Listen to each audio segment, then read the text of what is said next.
You probably need the.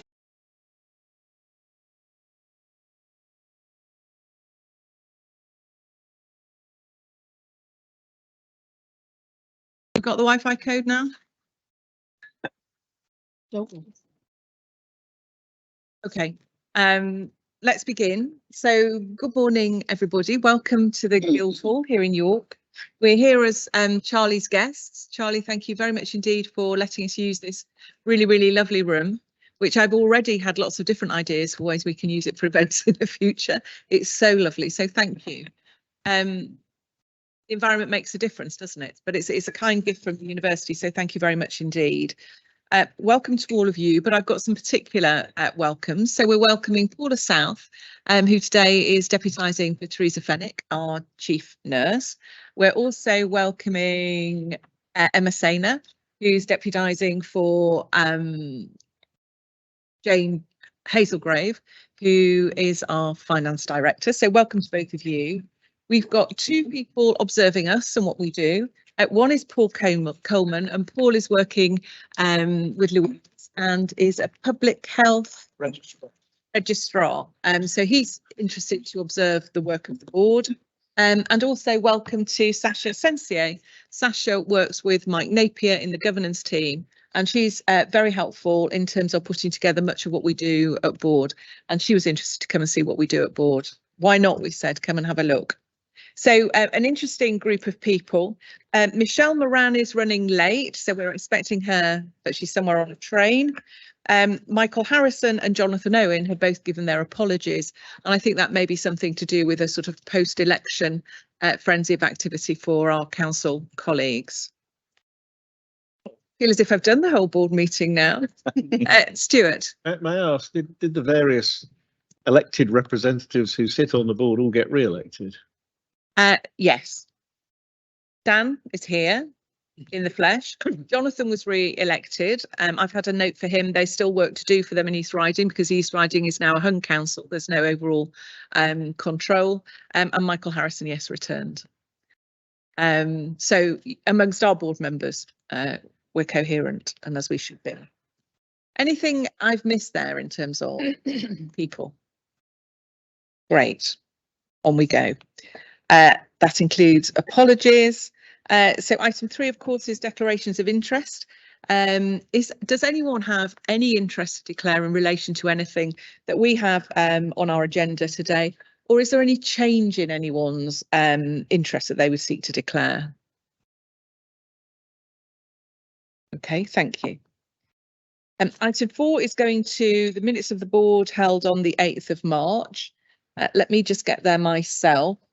I'm going to ask you about these minutes. First of all, in terms of accuracy, is there anything anyone wants to raise in terms of accuracy in respect of these minutes? Yes. Yeah, page 11, there appears to be some comments left in that I think probably need removing on the electronic version. You probably can't see them. No, I can't see them on mine. Great, noted. Anything else in terms of accuracy on the minutes?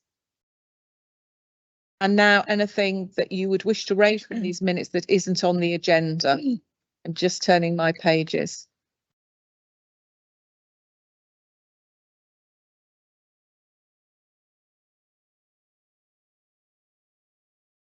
No, I haven't noted anything. Anything for anybody else? Okay, great. That's the minutes.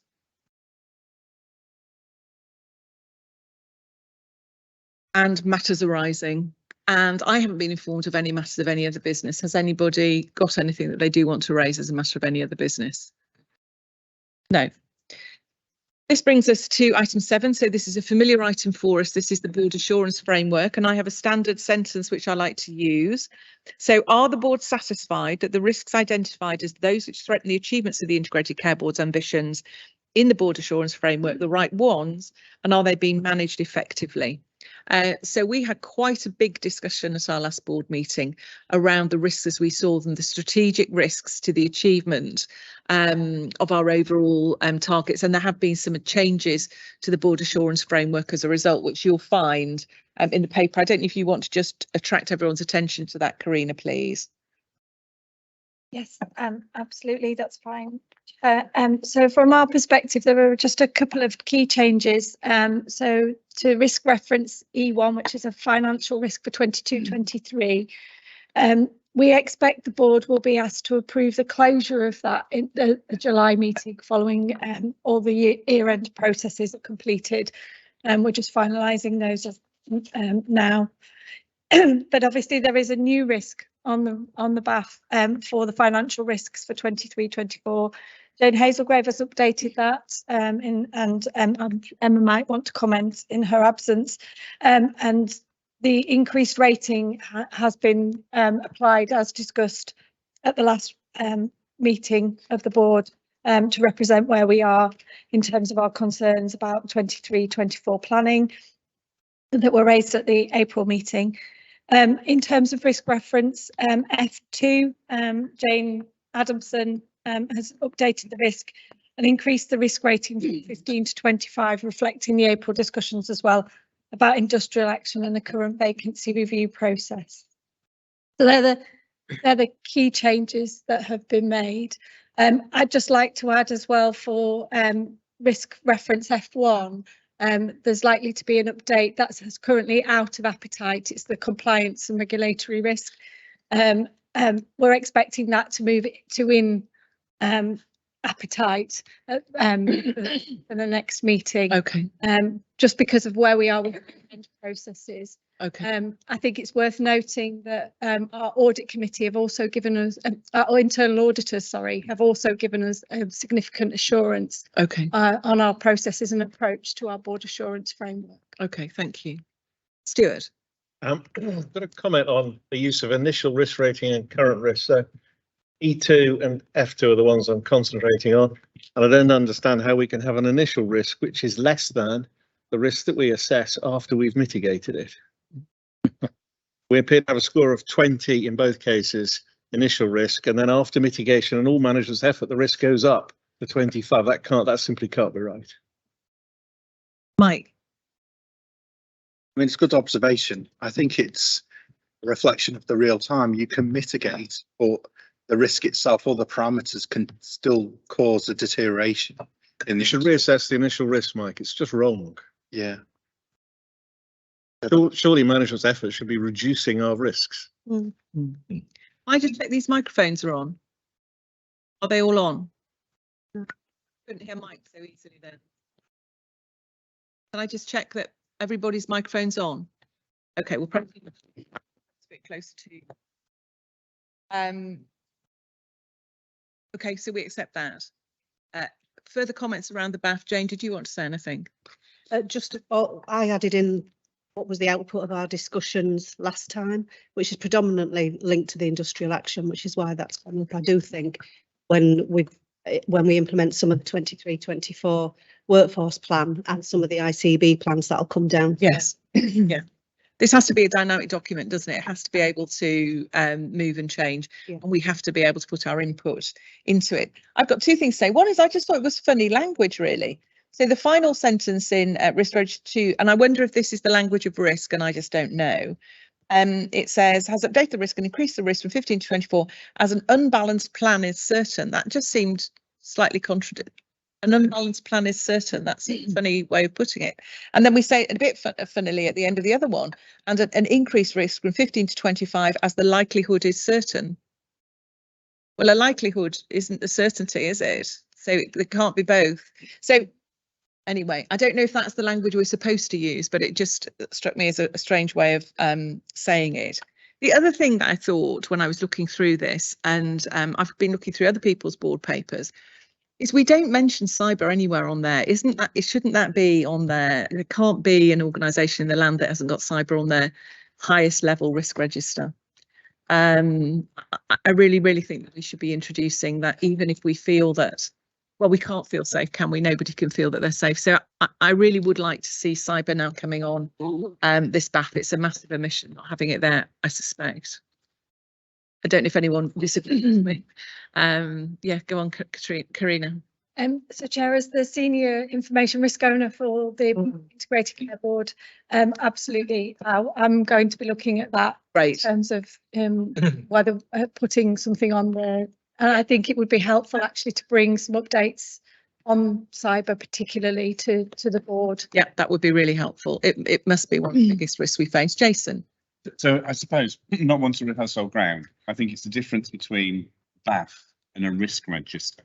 Because I think the BAF is the high level, the risk register is, I think, some of the details. So I suppose my question is how often would the risk register, which are the specifics, which shows the mitigations and around how things have gone from 20 to 25, how often that comes in? Because in some ways, that's the bit that we probably should be exercising some energy about.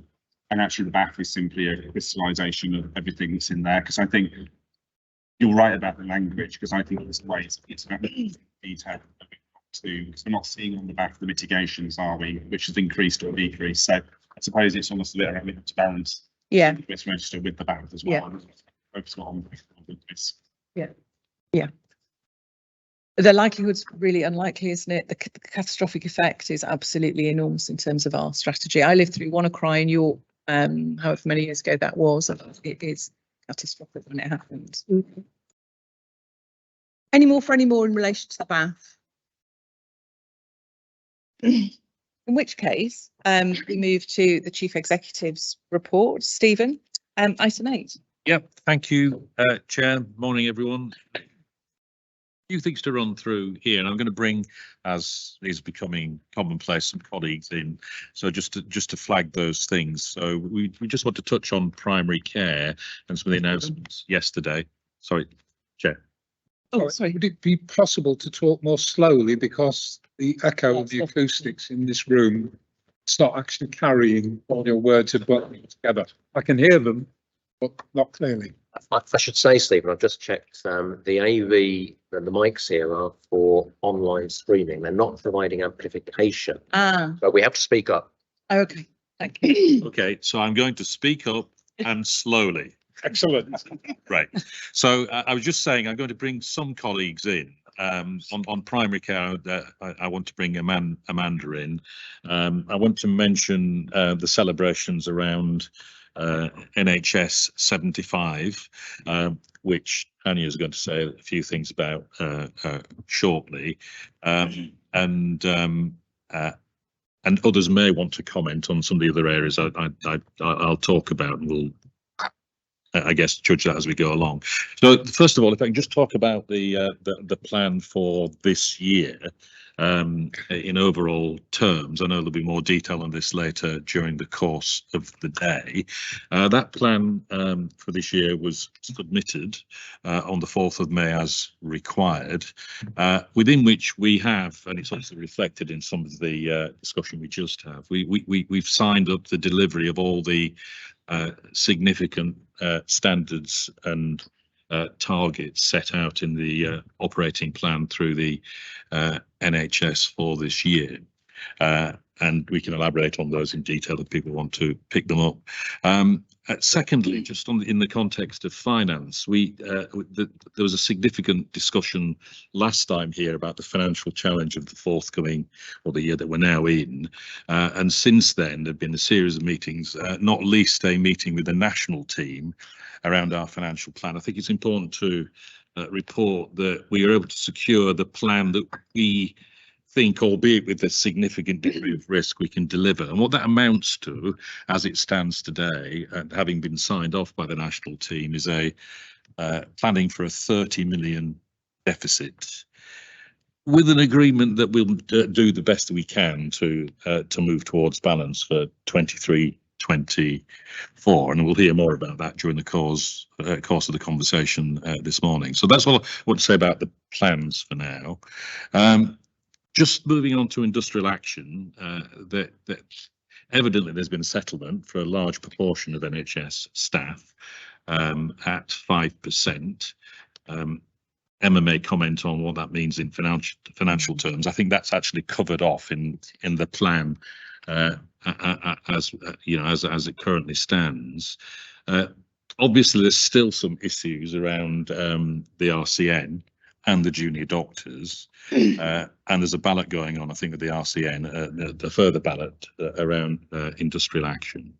But it feels like this has now moved on to another stage. So I think the underpinning issues really come back to when we talk later about the workforce plan and our strategy there, because there's one set of issues around pay, there's a whole set of other issues about the impact of the industrial action and on our staff in general, when you combine that with all the other pressures that our people are working with.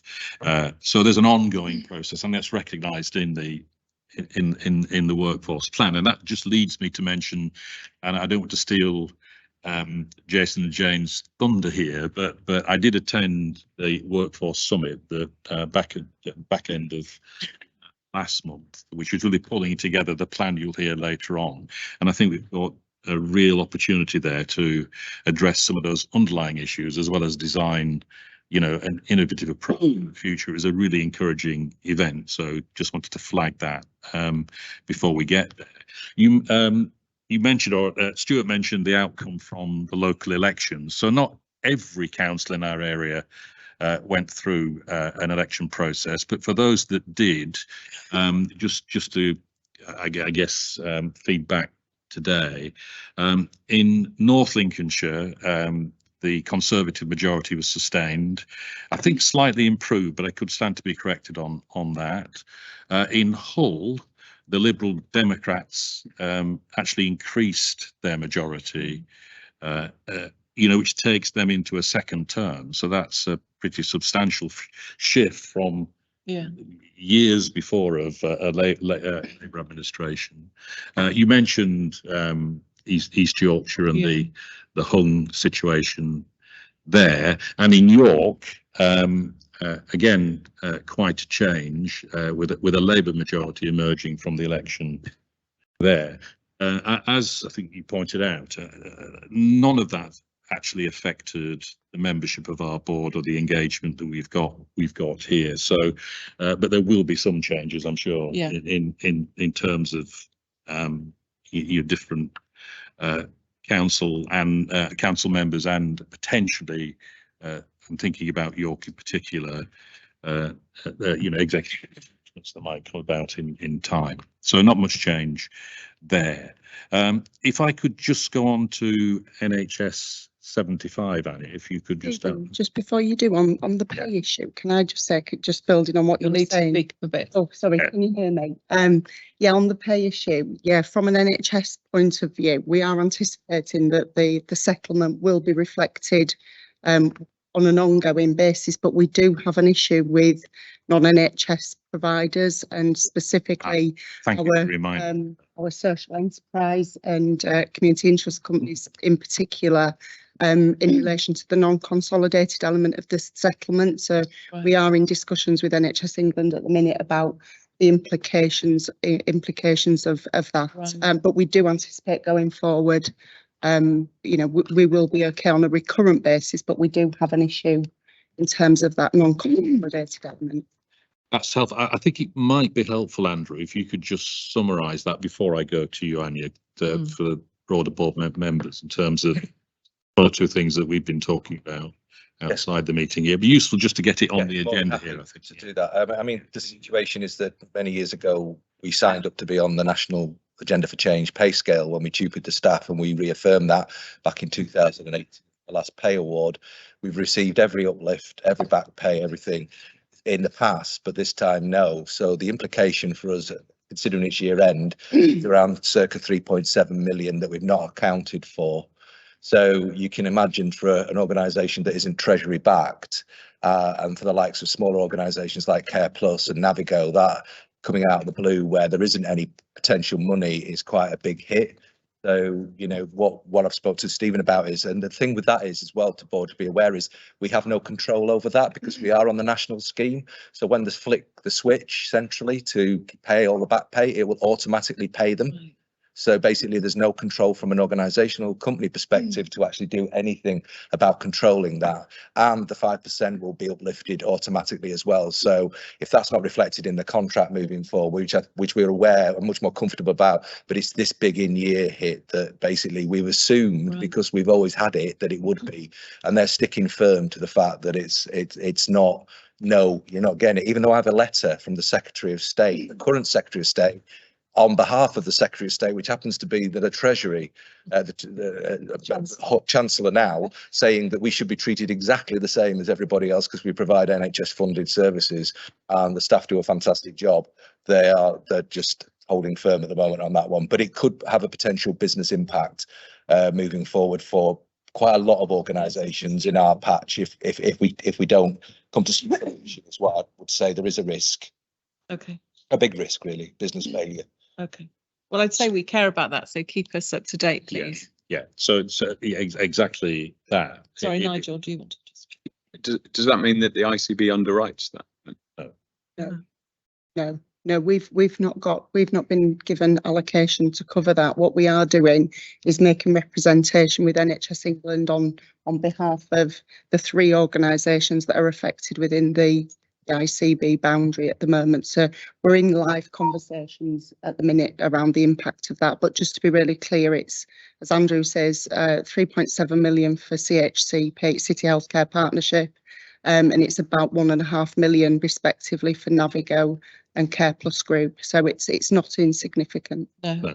So just before we leave that, the point is, if you go back to how we've developed ICS, the basis of equal partnership, there's obviously an issue wrapped up in this linked to that, and indeed, in effect, if these services weren't being provided by our community interest company colleagues, they would be provided by the NHS. So there's an issue to work through here in terms of how we support this pay issue that you've raised. So we'll bring that back in due course. So if we could move on to NHS 75, please. Yeah, thank you, Stephen. So I'm sure all colleagues are aware that in July, the 5th of July, the NHS celebrates its 75th birthday. And as you can imagine, lots is planned nationally, regionally and more locally, everything from sort of staff events. There's a NHS themed park runs taking place, and a general celebration, if you like, and really showcasing the best of the NHS, as I say, both nationally and in our patch. But on top of the opportunity for celebration, it also represents a really opportune moment for reflection, and to a degree start to reimagine our NHS in the future. Obviously, we talk at all of these sessions about the many challenges we face, and how in essence, we do need to start reimagining particularly what the NHS, but wider health and social care looks like. And of course, we are on with that.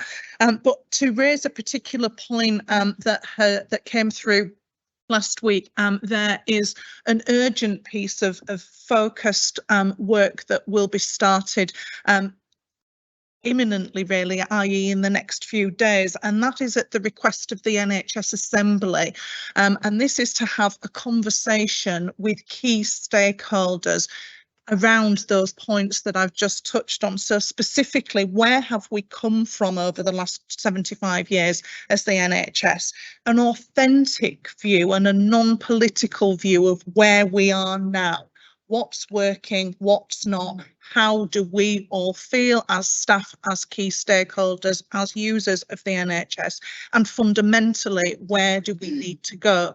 And the idea is that through NHS providers, through ICBs, a series of focused conversations happen over the next couple of weeks with key stakeholder groups, so staff, VCSE, local authority, independent care sector, really as many as possible of those groups, but in a focused way, that we can get that insight and share that with the NHS Assembly. And the plan then is to very quickly pull together a report that will be presented to the NHS England board, almost as a bit of a present, for want of a better word, for the 75th birthday. But the aim is to have that objective, as I say, non-political view of where we are now and where we need to go in the future, representative of the key stakeholders of the NHS. So some of you are likely to be contacted. As I say, this is very urgent and very important, but is trying to be done within a very rapid time frame, with all conversations taking place by the 20th and feedback collated and inputted by the 26th of March. So we've literally got just over 2 weeks to do that, and happy to report back at the next board meeting if it's helpful on the outcome of those conversations. Okay. Questions for Anya? Are we doing anything locally in our ICS? Have we got a thing that we're doing collectively, all of us, around our?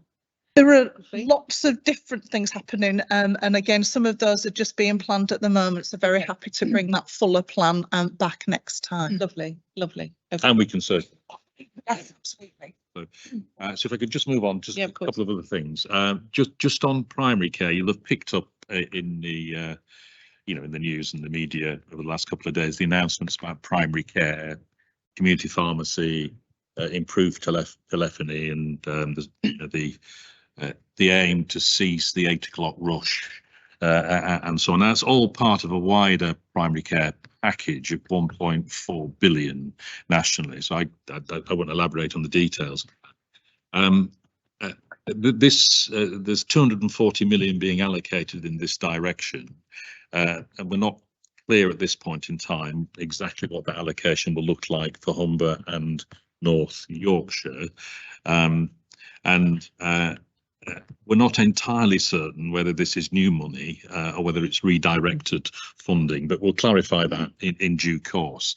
I just wanted to Amanda to say a little bit about what we've been doing in this arena for some time, just so colleagues are appraised that we're pretty well geared up for these developments. But to you, Amanda, please. Thank you. Yeah, thanks, Stephen. So I think most colleagues were around the board table last year when we came and gave an update on the Fuller report, which was a report commissioned by NHS England from Dr. Claire Fuller on where we were with primary care, particularly in response to the growing sort of public mood around this 8 a.m. scramble. So the notion that it was impossible to actually even get through on the telephone to practice, to make an appointment. And that was taken really seriously and reflected on the investment and the plan, the recovery plan that's come out today, is based on the work that Claire and the team did, and then the work that all of the 42 ICBs have done with primary care teams over the last year, really, in responding to that.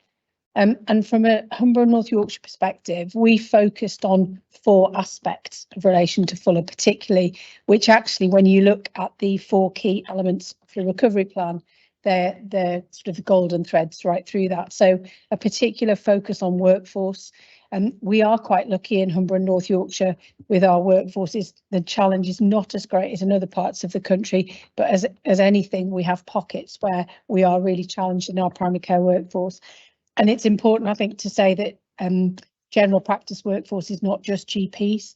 The practice teams now are really multidisciplinary, and the way of delivering primary care is blended between face-to-face, online, telephone, email consultations, and the use of the NHS app, which we've really made good progress in supporting patients to use that. There's a big piece of work around learning and scaling. So actually, we know we've got some elements of really, really good practice, and our ambition is to rapidly upskill other practices to that level. Access was a key part of our priority. Now, there's a target in the 31 priorities in the NHS operating plan about additional capacity. That is not just about face-to-face. As I've said, that's about a blended model of increasing access, because many patients don't need to see a practitioner face-to-face. They can get good advice or prescriptions or referrals over the phone or online. We've committed to meet our ambition of improving access, and have got a lot of work going on around that.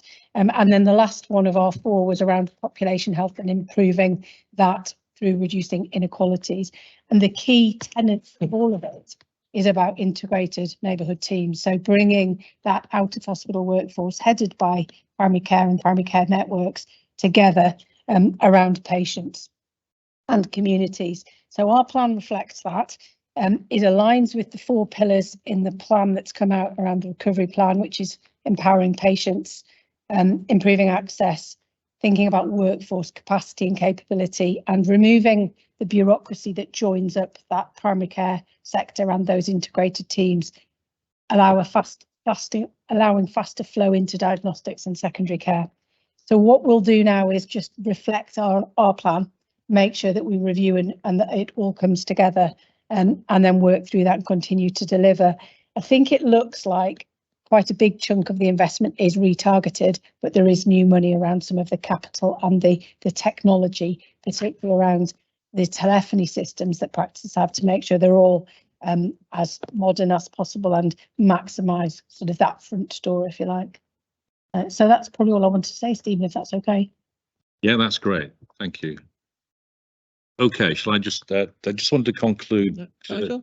Oh, sorry, no. Well, I don't know whether you want some comments from Bushra and myself about it or not, but I suppose what we need to understand is these welcome introductions. We need to make sure that patients don't get passed around the system without getting to an endpoint, and that's if you put the resident at the centre of it, they want an answer to their care needs, and so everything that we put in, we just need to make sure that we can get to that endpoint. And sometimes what we find with these different systems is that people get passed around and they don't get to where they need to get to. So I think there's just something that we need to focus on, not only as our system, but nationally as clinical colleagues. And I welcome also the improved telephony, because that actually probably will give an accurate figure on actually what the demand is out there. So these modern telephony systems can show you how many missed calls there are, how many you've had to phone back, and where you are. Whereas probably the 8 o'clock scramble, it was an engaged tone that went, and we just didn't really know. So I think there are some positives here, but it will be a challenge, I think. And it's good that we'll be able to open up pharmacy to more input as well. I suppose the next bit going forward will be, how do the old pharmacy contracts and old general practice contracts develop for a modern way of working, because they were owner-occupier contracts really, speaking partners and as pharmacy providers. So I suppose that would be the next thing over the next 1 and 3, 5 years for integrated care boards to look at. I don't know whether Bushra's got any.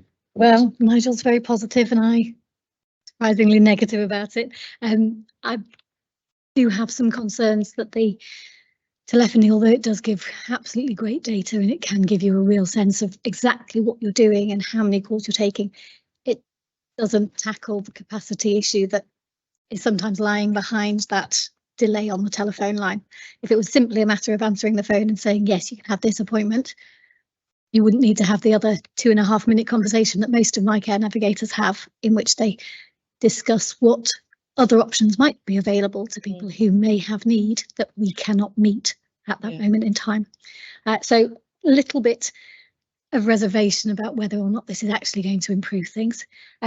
Similarly with the pharmacy, there's been a lot in the media about community pharmacies doing more, but knowing that a lot of our community pharmacies are under pressure at the moment anyway, and struggling with their own workforce and with managing their own work in the sense of dispensing medications.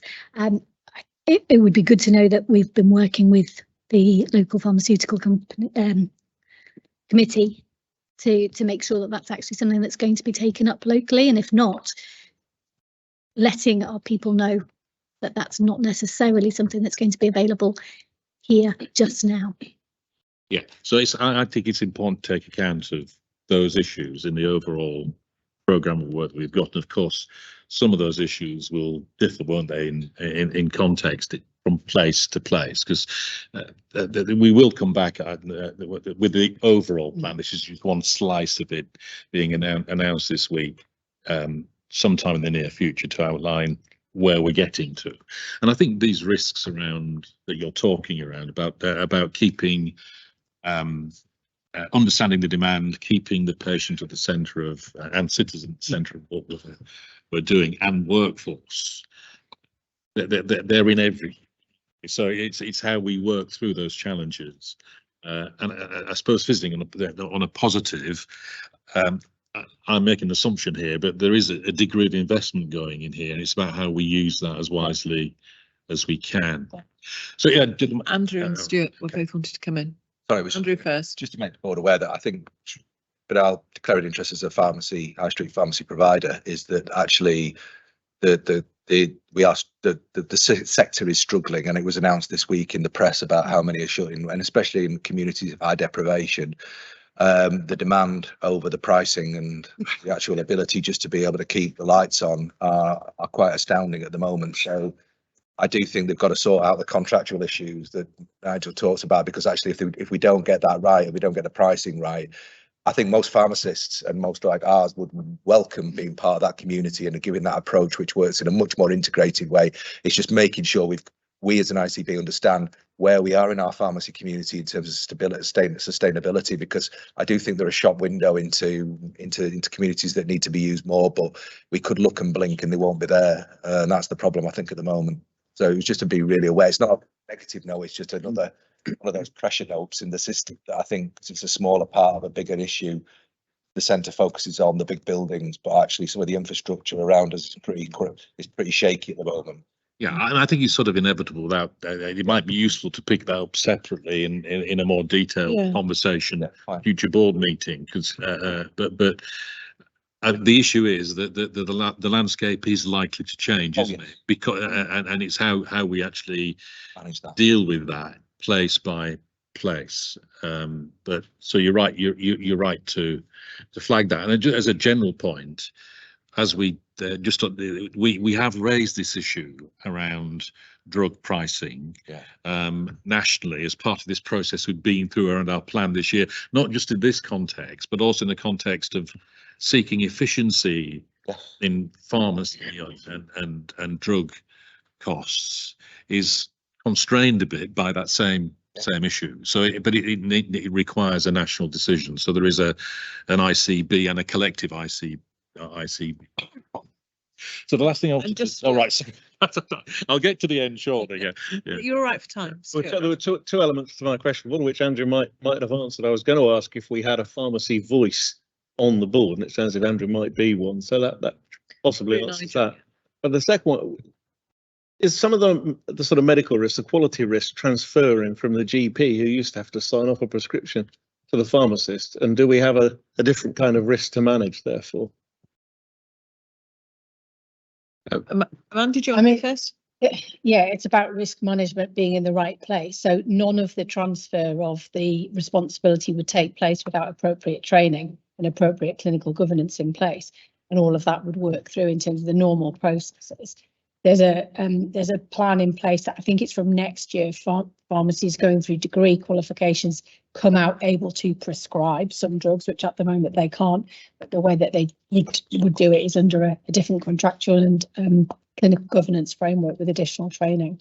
So we would never go at risk in anything on that. It would all be within that clinical governance framework, Stuart. Do we need to understand how many, I'll just call them suitably qualified pharmacists we've got in order to know whether we can or can't extend? Through the operational process of doing all of that, through the commissioning and the contracting process, that would be in place. Yeah. Thanks. And Nigel, then Emma. I suppose picking up on your risk point issue, I think what will happen, there will be a defined criteria for the pharmacy, and then anything outside of that will go back to general practice. I suppose we just got to make sure that, that we're not getting into that roundabout for people, and they're actually 3 or 4 days down the line before they present to the right place, and then before they've deteriorated. But I think that's work in progress. Number 2 is the voice of pharmacy will come through me with clinical and professional, and at the minute we are out to advert for a director of pharmacy who will work for me. My family background is community pharmacy, so I know it quite well anyway. So I'm interested in the sector from a family point of view, but we don't have any pharmacies in this region. And as primary care partner member, I aim to give a voice to some issues for pharmacy, optometry and dentistry, as well as general practice. Emma, Yeah. thank you, you two. Thank you. You're probably aware I was just going to state the obvious possibly, but we are assuming delegated commissioning responsibility from July for pharmacy, ophthalmic and dentistry. And I think some of that will help with that strategy and oversight. It's not going to help with the national negotiated contract necessarily, but it will help with that line of sight and some of the issues we've just been debating. Okay, lovely, thank you. Stephen, please proceed. There's a couple of important processes around appointments in the next week, chief executive level, both in Harrogate and to the group chief exec post in NLAG and Hull. So I just want to flag that here because these are not only important trust appointments, they're important system appointments. I think my expectation is that we will make appointments in both those roles, so we'll be able to give some feedback in due course about the outcome of those. So thank you. Yeah, thank you. Anything anyone would like to ask Stephen in addition? Anything over and above? Okay, let's move on. What? I can't get in. Perhaps you can explain for me. Michelle's locked out. Let's move on to item 9. Item 9 is a very particular paper with very particular and specific detail in it, and we've been given some very clear instructions which I'm going to reiterate to the board. So the board is very familiar with this this fantastic project. We heard about it, I think, first a year ago, and I think the board is in great support of it. So that's an important thing to say. What we're being asked to do today, and I've got some special notes on my agenda to make sure I say it correctly, is approve the full business case in principle and subject to resolution of the following outstanding points before contract award. The first is confirmation of the additional 9 million capital contribution from an NHSE to the MOD via a Section 2 agreement with confirmed profiling of the capital. I think if that's unclear to anyone, it will probably become clearer in the next 5 or 10 minutes. Agreement between the NHS and MOD of the financial profiling of capital transfers and confirmation of the NHS England regional approval of the FBC with any recommendations incorporated into the final full business case. So very close is what we're saying here, but there are a few I's to dot and T's to cross yet. But I think, Emma, you're going to lead on this. Is Mark joining us, or are we just a little bit early? I'm leading on this, Chair. Oh, you're leading, sorry. Mark is outside on a patio, so I don't know if he's struggling to get in. We'll only need Mark if there's any technical financial questions. Michael, go and get him. Thank you. He has texted me saying he's outside on the patio, so. Okay, Amanda, over to you. Okay, so Jane Hazelgrave would have presented this because she's working really closely, but in her absence, I'm just taking you through the paper. And I suppose it's just worth saying before we get into some of the detail that this has been moving forwards through the relevant processes for a number of years now. So it started its life in Hambleton, Richmondshire and Whitby ECG in terms of early conversations with colleagues in Catterick and Richmond. It then came through North Yorkshire Clinical Commissioning Group where we approved the next steps, and then the baton's been handed over to us. And this, when this gets built, this will be a significant benefit for the community and actually a significant achievement, I think, for our ICB. So I'm going to assume everyone's had a look at the detail. You've had the papers previously when we talked about it in detail last June. The overall capital scheme is £114 million. And the significant chunk of that is through the Ministry of Defence. Catterick in itself is really quite unique in terms of its population profile, with a lot of deprivation, particularly around the military, and not just the serving military families and a wider community. And there's also going to be an increase of circa 10,000 people into that community over the next few years.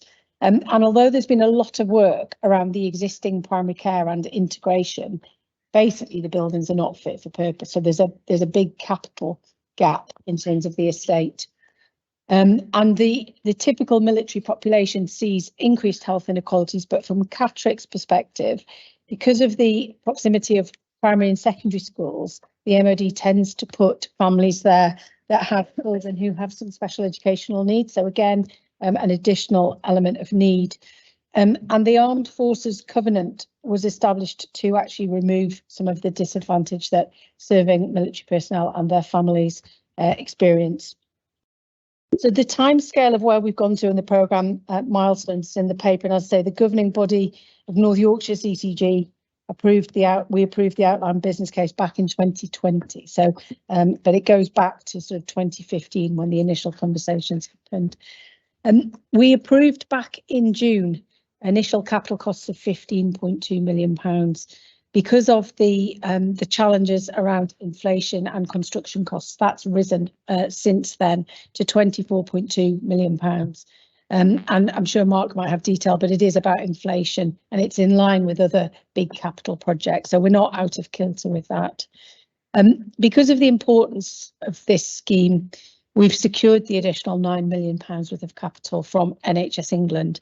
And this has been agreed and we've had email confirmation. What we don't have is a formal letter confirming it, but we have email confirmation. And the sort of the significance of this is recognised and significant engagement with the regional team and the national team around that. So the next step now is to get this final business case submitted. And the reason for bringing it today is because we need to align completely and be in step with the MOD process. So we need to get approval from our board. We need to then get the confirmation from NHS England, align the processes, and then we move to formal contract award in autumn time, probably September. So that, in a nutshell, is where we are today. It's not to unpick or review the clinical model because we agreed that last year, and we've continued to engage on that through, particularly led by Wendy in the North Yorkshire place. Jane's been involved, Emma's been involved, Mark, I've been involved, Stephen's been involved with the regional meetings. So a lot of work going on to get this. But we will bring a further sort of closure paper back in the autumn once we've got those three additional parts of information. Lovely, thank you. And it is a very, very special project. This partnership with the Army is absolutely unique, I understand. It's and it's absolutely bespoke for that geography. So it's right in our bailiwick of things that we want to achieve. But it's also an extraordinary partnership for working with the MOD. And I think it will be an extraordinary improvement. Yesterday, Amanda was showing me pictures of what this is going to look like. It's a significant building. It will be transformational. So very exciting for us. Now, you brought with you other folk. Hello, Mark. Hello, hello. Just to hear us speak, or just if there are any technical and financial details that anybody might want, Mark or Emma will have the detail on that. Mark's been very close to. I mean, basically, the challenge we've got is the additional £9 million increase in the capital costs for reasons I've outlined. Nothing else has changed other than significantly moving things forward, and also that the outline business case has been approved by the region in March, which is now we're now in the FBC position, and we've got that email confirmation from the national team around supporting that capital. Okay. Yeah, well, let me open to the board. Stuart first. Cost inflation hasn't stopped. So if we approve this with the £9 million in it, and then in the autumn we put the contracts out, what happens if it's more than the total sum, including the £9 million? So I'll come to Mark, but if you do the detail, I would give you my understanding. Oh, sorry, I'm struggling with the echo. So there's a couple of things. The way the commercial agreement's been set up is that what we have insisted with the Ministry of Defence is that there is a cap and a ceiling in terms of our contribution. So what we've done is agree the overall envelope. The contract has been out to commercial tender, and the way that the commercial tender will work, it's called a P22 contract, and it will work within that envelope of funding. And what we've said is that we will not exceed our contribution. The MOD are essentially the programme managers of this, and we have said that this is the total amount of capital that is available to the NHS. So we would not contribute any more as our. If I translate that back to you, does that mean the MOD carry the inflation risk above? Well, the business case with the 24.2 does have an assumption around inflation. So the construction companies have priced in the impact of what the expectation is around inflation. The reason why it's gone up so much is obviously because inflation's gone up in the last 12 months, and they've assumed a level of inflation over the time that it will take to build this. So yes, that is our expectation. In other sectors, I'm aware of contractors walking away from contracts because they've got fixed prices they can't meet. Yeah, and that in our patch, I'm not aware of our major investments where that's necessarily happened, but the recosting of this has been done in the period of inflation. So it's not as if this was done 18 months ago with low inflation. That's the difference between the OBC and the FBC. Thank you. Any further questions, Mark? Yeah, I've got a non-financial question actually. When we saw this being presented before, we had a bit of conversation about the fact that this, you know, it builds on what Amanda's just said actually. You know, the fact that this is an integrated service provided in one location, and it was perhaps an ideal opportunity for us to try some new ways of working that might fit into other parts of our patch. I think that's probably implicit in what's said here, but is that explicitly part of what we still plan to do? Is this a opportunity to try new ways of working? Yeah, absolutely. I mean, I think in terms of, there's a number of things. So there's primary care that provides services to the non-military population.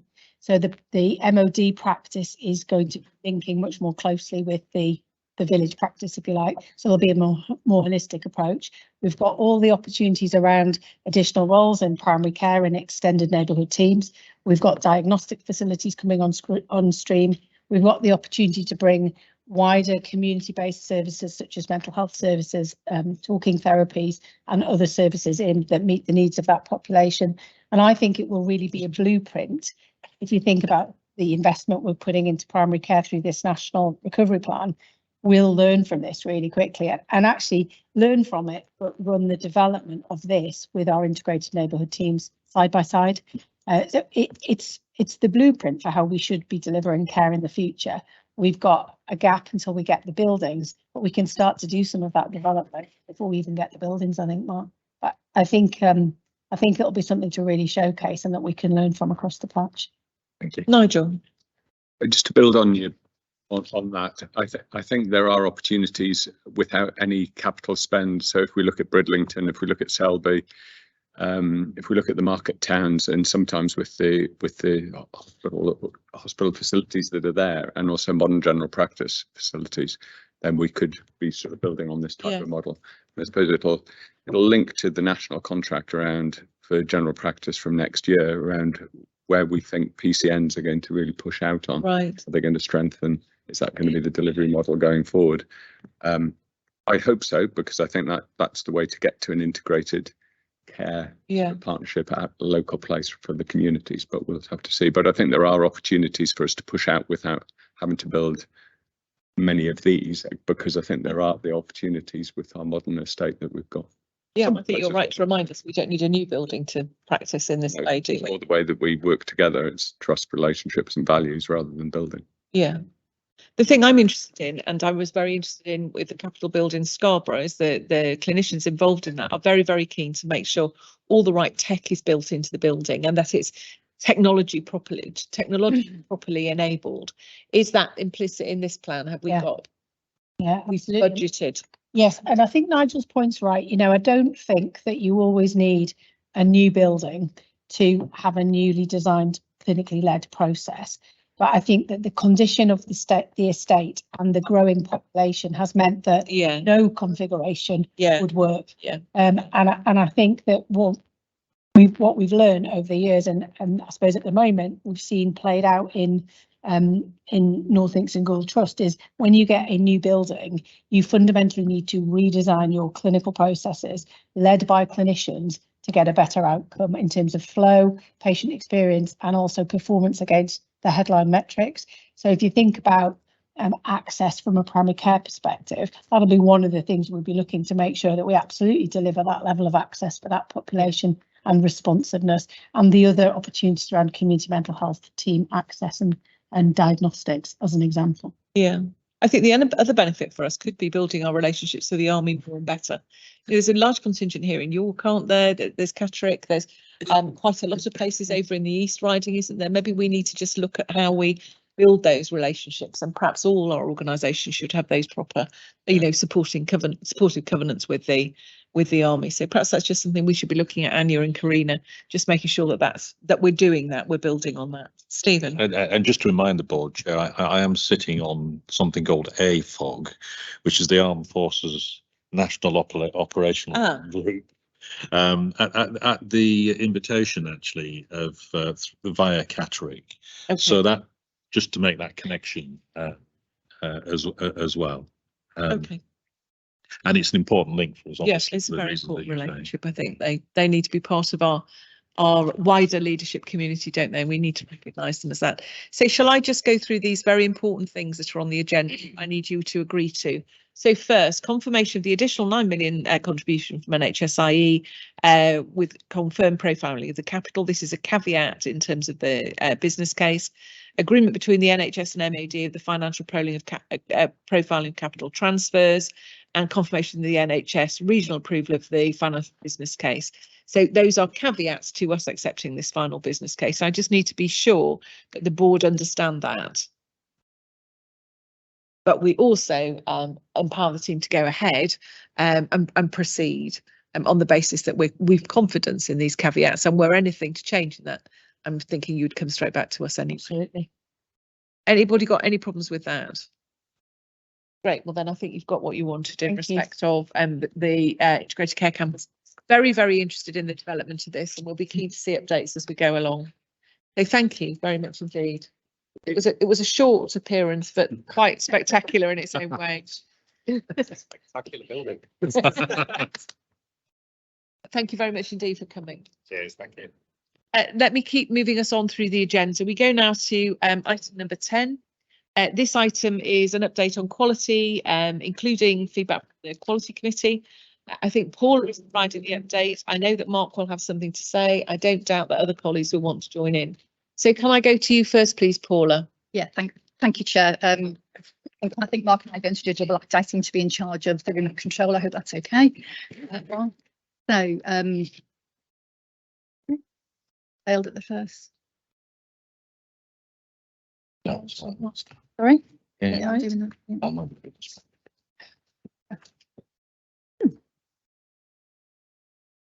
Yeah. Looks to oh well, yeah. Okay. Thank you, Emma. So two areas of focus today. One is the feedback from our most recent Quality Committee, and then the other is an overview of a new national framework that I think will help us in terms of mapping how we respond to people with autism. So I'm going to hand over to Mark to talk about the Quality Committee, and I will intercept as you need me to, Mark. Thanks, Paula. Okay, well, as per our usual approach, we have got some slides in the pack here, so I'm not going to go through the content of them all.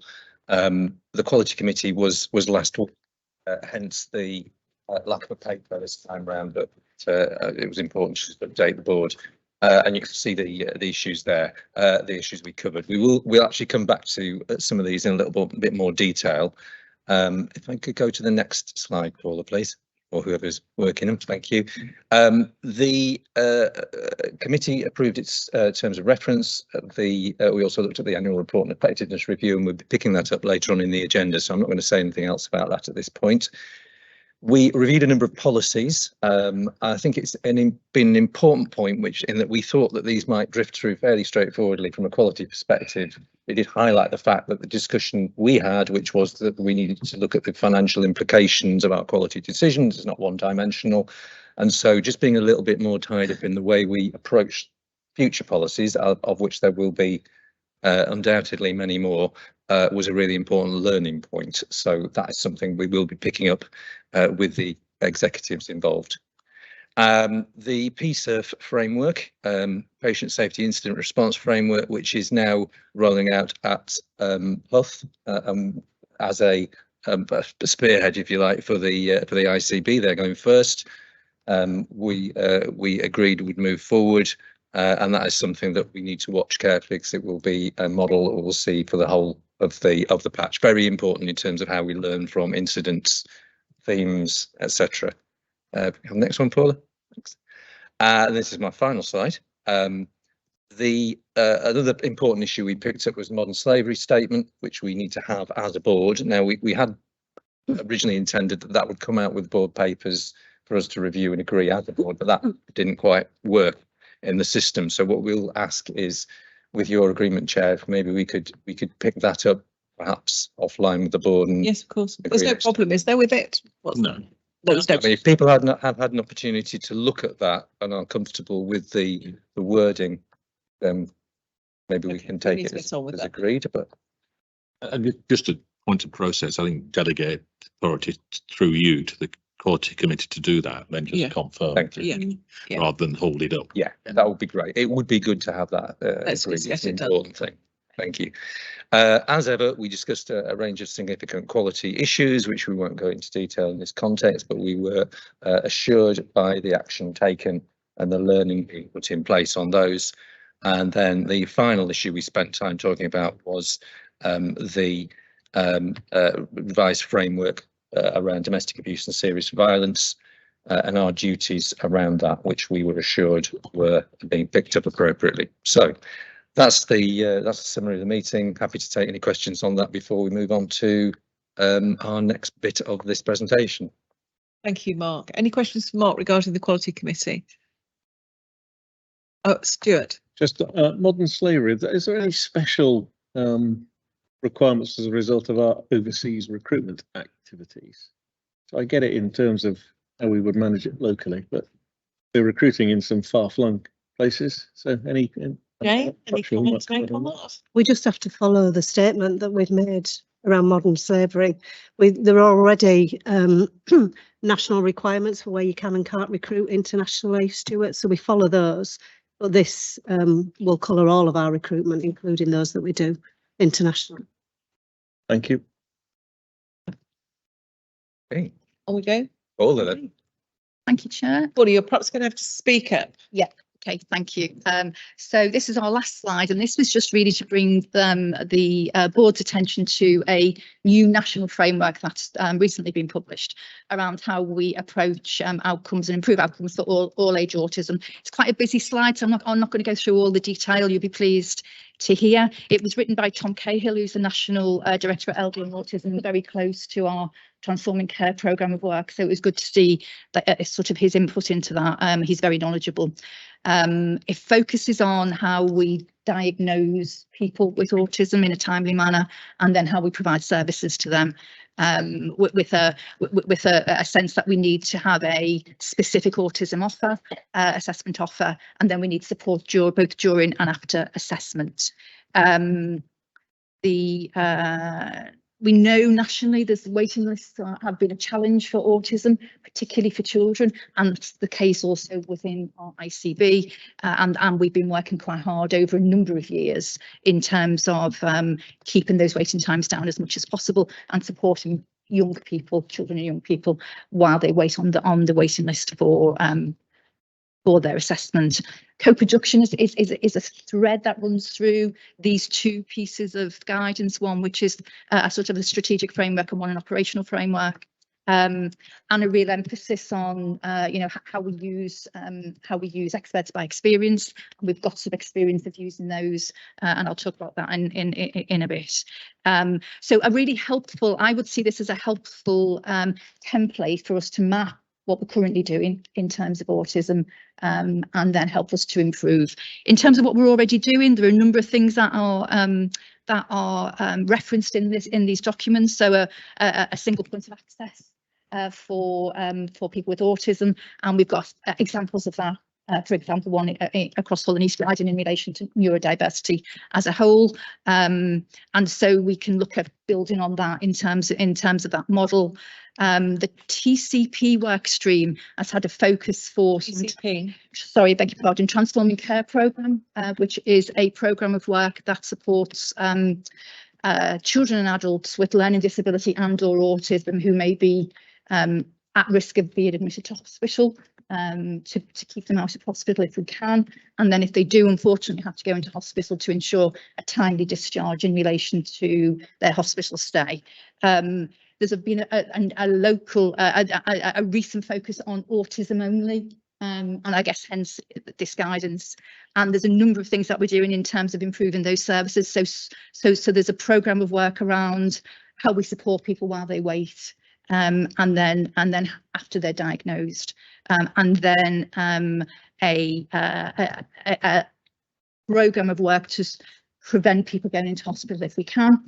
So a wrap around them if they're at risk of admission, and then a real focus on early discharge if we can. So it feels to me as there's lots of work to do, but I think we've got quite a good start at this because we've got several models that we can build on. I think we've also got expertise from our Mental Health and Learning Disability Collaborative, and I know you use experts by experience really well, and that's something that I think we can build on across the ICB. So I think there's work to do, but I feel we're in a good place to be able to do that work. Thank you. Michelle, did you want to comment? And then Louise. Yes, thanks, Paul. It is a really important Can I ask you to speak a bit, Michelle? It is really important, and it has been out for quite a while, and I know there's a lot of work being done by the Transforming Care Partnership work. I think it's just about linking some of that together, because there's been separate pieces of work on the guidance that's come out in bits and pieces, and then that's been collated together. So I think what we need to do, maybe through the Transforming Care Partnership alongside the collaborative, is just link all that together and just map it out and say what we've got, where the gaps are, and how we take it forward. Because it's not just the Mental Health and Learning Disability Collaborative, it does touch on most of the other areas that services that we provide. So I think that mapping exercise would be really helpful, but there's a lot of work already started and being completed on it. But I think the TCP programme is probably the right home for it initially, and then we can maybe review it. Okay. And Louise? Yes, thanks, Paula. And I think, as you're fully aware, this really requires local government to really work alongside from not just an adult social care point of view, but children's services, particularly in the light of SEND requirements. So we're already doing some work in North Yorkshire, which I think you're probably aware of. So it's one where we need to strike the balance between ICS level working and that in place. But I know you're well cited on it, but it's just to say it's really got to reflect the needs of people in local place as well as what we do want across the ICS. Absolutely, and actually the magic is going to be delivered to place on this, isn't it, in terms of those improving those outcomes for all age autism. So we've got to absolutely start there, I think, as a starting point, and then and do any work that over an ICB level footprint that will actually support that delivery at place. And then thank you. My experience of this issue is that the families of those people with need are a very vocal group, and they have very different ideas about what can and can't be done. So I think as an ICB, it's really important that we know where we have standardisation across the patch and what processes people use to introduce. Because we could find ourselves exposed if we've got an outlier practice somewhere within the ICB that's different to everywhere else. So I think standardisation is really important. So I think we need to create, if we don't already have, a map of how people do things across the piece, because we will find differences, and it's how those are reconciled. Because at the end of this, you've got people who need support and families who've got different views about what that support is, and we have to be able to meet those as best we can. I absolutely agree, and I think that plays well to the point of how important co-production is. So if we're going to if we're mapping these services, then we're going to build on them and deliver enhanced services. They need to be developed alongside people who are living with autism and their families, so that actually it's completely acceptable in terms of services that we offer. That's a really important point. I think that's a really strong point. Jason. So I suppose building on that, and I suppose this has followed me around for years, is when we focus on the fact that actually this is about assessment, and we know that we've got children who are on 3 different waiting lists, all which are quite busy. So we've got children on CAMHS waiting list, autism waiting list, LD waiting list, because understandably it's which one do you get seen first. And actually we need to really clear out those differences, because that blurring doesn't really help. There is something here about managing expectations, because this is about the need for a diagnosis and what happens afterwards. And actually there is something around not really saying we're going to speed up a process, which is understandably quite a complex process, and it needs to be. You don't want to label somebody with autism if actually it's not autism, it's something else. So there is something about being quite cautious in how this is done. I think the bit that I think could be stronger here is how we liberate the voluntary sector provision around autism support, because it's absolutely massive. And actually a lot of that is being accessed informally at the moment, free of charge.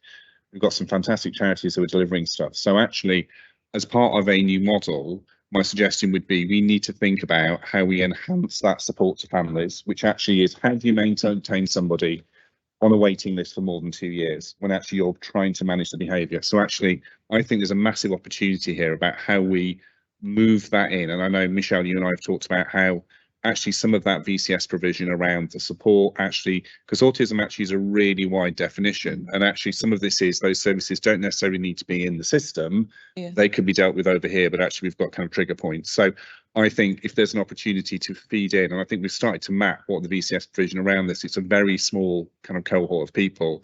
I think we start to probably offer a very different service and probably recognise the stuff that's happening at the minute, which is not paid for, which is free of charge, under-resourced, and actually that's the bit that we really need to kind of maximising as part of our pathway. Thanks. Stephen, then Michelle. Well, it's just to emphasise the point in the box around ICB responsibilities. This is a multi-agency issue, picking up a conversation, but there's some very specific requirements, and you need to acknowledge, I guess, some of the complexity that Stan was outlining and other colleagues have mentioned here. So not for detailed discussion, but it seems to me that Humber and North Yorkshire needs its version determined by the local population of this guidance and assessment. And there's also a secondary question then, which I didn't quite hear you clearly, Michelle, so maybe I've missed it, but which is in the commissioning model of the Integrated Care Board and where that commissioning takes place. You mentioned the collaborative, so that's part of that debate. So it's just to flag those. That's part of the next steps, isn't it? To put this all together. Yeah. And that would need to come back. Yeah. I think for our assignment. Michelle. Yeah, thanks. I think picking up Jason's point, because we have lots of conversations on this, and what I was alluding to before is there's already lots of different pockets of work going on in relationship to commissioning as well. Yeah. Because in order to tackle some of the growing issues that we've got on the demand and the capacity, we have to look at a transformational model for how we actually provide this service. And I think we've got to acknowledge that. I think the ICB need to, and they will be supportive of that. For example, my individual organisation, we commission now with a plethora of different providers in order to meet some of the growing needs that we've got. And I think we need to continue to look and see what works, how that works and how we can maximise that. But that comes back to supporting the voluntary sector, the third sector in relationship to their capacity, but also their quality and metrics, etc., etc. So I think that's the piece of work that we need to do to transform what we're doing into a different model. It needs to look and feel different to what we've got. And I think this allows us in some respects a little bit of leeway to do that. Okay, helpful. Yeah, Nigel, then Paula. I suppose just picking up on that point and going back to your pictorial representation of what the ICB is, we need to move it to that left-hand margin, don't we? So this is one of these opportunities where we can think about what is in the left-hand margin and what needs to be in the wider system. Yeah. And then have that commissioning model there and allow the wider system to support the resident and the resident's family. Paula. Yeah, I think it's just really to emphasise the imperative of doing this, and there's clearly ambition on the table to do it. We are seeing within our Transforming Care programme of work now more and more people to mental health hospitals with autism. Sometimes they've never been in touch with services, and it might be the first time they've ever touched services, which is an inpatient hospital admission. So it's really important that we get this right, and it seems to be, I wouldn't describe it quite as a tsunami, but I think it's seen as a significant increase in relation to the focus that we need to have in response to the need that we are seeing around autism only. Yeah, and that covers the two things I want to say. The first is, I think this is something that's set to grow and grow, isn't it? So we absolutely need sure foundations. And the second thing is I would quite like to be able to see what waiting lists look like for people needing those, because I think people wait a long time. And I think for some families that is so difficult. So I think if you're in a family where you've got a child who's got potentially got autism, that assessment can't come soon enough, really. And I know that people wait for long periods of time. So I think we would do well to track how are we improving. Stan? Yeah, sorry to come in again. I think this is a really good example of how the ICB can work and how it should work. Yeah. Because at ICB level, I guess we've got to determine minimum standard of performance and expectation for our families. But under the way that our scheme of delegation works, the procurement and the budget will be at ICB at place. So this is the really good example of the strategic overview but light touch approach that we talk about all the time being applied in practice, and I would guess it's going to be one of the more difficult areas to actually find something that works across the whole patch.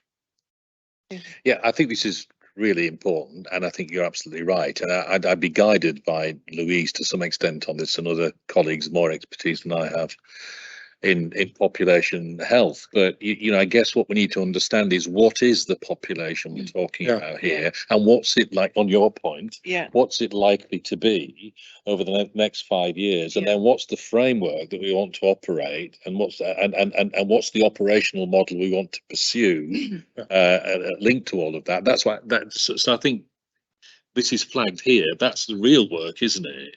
Which then I think comes back here with a clear view there. And it's an example, Stan, as you say, because there are numerous other areas.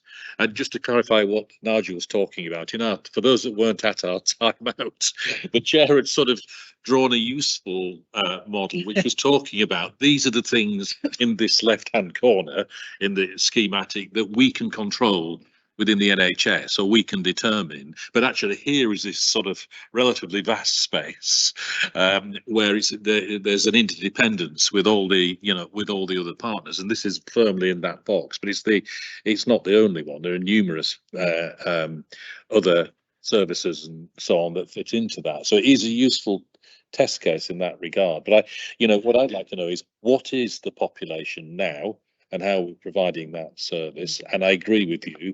What's the minimum standard we would expect to see? And I say I would guess that once we've got that, there'll be some gaps, maybe in resources and in other ways, and then you plan from there. And I know I made this point a moment ago, but then there's a real question for us about where is that then, back to your point about places, where is that then best commissioned actually? So we might have an overarching view. You might want to be commissioning either through a collaborative or through the places, and that's what will need to be worked out. Right. But first of all, what is it that we're trying to achieve? Sure, and just go on, and then Amanda. Think about unmet need, trying to understand the whole population needs. So there's work to do, which is why I'm so keen that we do join this up between us all. But also back to Stan's point about listening to what people tell us. Yeah, absolutely. They need. So I think there's something about the whole population piece, both qualitatively and quantitatively, to truly understand and then work out what the service offer looks like in each place, but to truly listen to the lived experience of people, which is some of the work we're trying to do in North Yorkshire at the moment. So Amanda first and then Helen. Yeah, thank you. So I just wanted to come back on Stan's point, because I think this is absolutely about partnership, and it's such a good example of where, if you get partnerships of different organisations with different statutory responsibilities coming together, informed by population experience and patient experience and families, but also put the collective brain power and investment together, you get a really good solution. And the Transforming Care Partnership was born a few years ago, recognising particular cohorts getting exceptionally poor outcomes because we were working in silos. Now, it's taken a while to really mobilise them, but there is a good example in North Yorkshire where in partnership with the council, but also with the voluntary and community sector, very local in places, so even smaller than some of our 6 places, have worked together to create a development that allows individuals with autism and a particular learning difficulty to live independently, supported. Because actually sometimes the needs are very complex, and we need to purpose design buildings and for them. So there's some really good, it comes back to sharing and spreading the learning. There's some really good examples of what good looks like, and a blueprint for how to do it in partnership that we can learn from. So just wanted to. Thank you, Emma. Thank you. Helen. Yeah, so just picking up on the co-production area, I mean, I think that the Health Watches and the 4 Humber areas quite some time has been doing quite a lot of co-production work around this area. So I think it's where we are doing quite a lot of work already in North East Lincolnshire, where they are quite vocal and very willing to be involved. Absolutely, they are. But also just speaking from a provider of 2 nurseries as well, talking about kind of unmet needs, we're seeing particularly an increase in demand in terms of filling that void while children are on waiting lists. Staff in nurseries now are increasingly picking up some of that need and that low level need, which is often getting overlooked. So as well as the voluntary sector, there's a lot of nurseries out there that kind of, and just speaking to another nursery provider yesterday, we're all saying the same, you know, the level of need is going up to about 25% now of SEN children being seen in nurseries at the moment. Wow, that's a high figure, isn't it? That was a very interesting conversation, wasn't it? And that's clearly something that's really struck a chord with all of the board, isn't it? So we're interested in this, and thank you very much, all of you, for your contributions. Now, by some strange trick of fate, we're ahead of ourselves. I think we should have coffee early. But I'm going to suggest we break for coffee now, and that we're back. I mean, absolutely back and ready to go at 11:10. So 20 minutes break. Thank you all very much indeed.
Oh my gosh.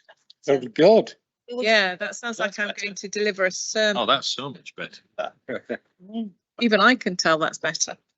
Well, welcome back. The whole thing will come to life now for everybody, I'm sure. Nicely on time. We're starting with item 11.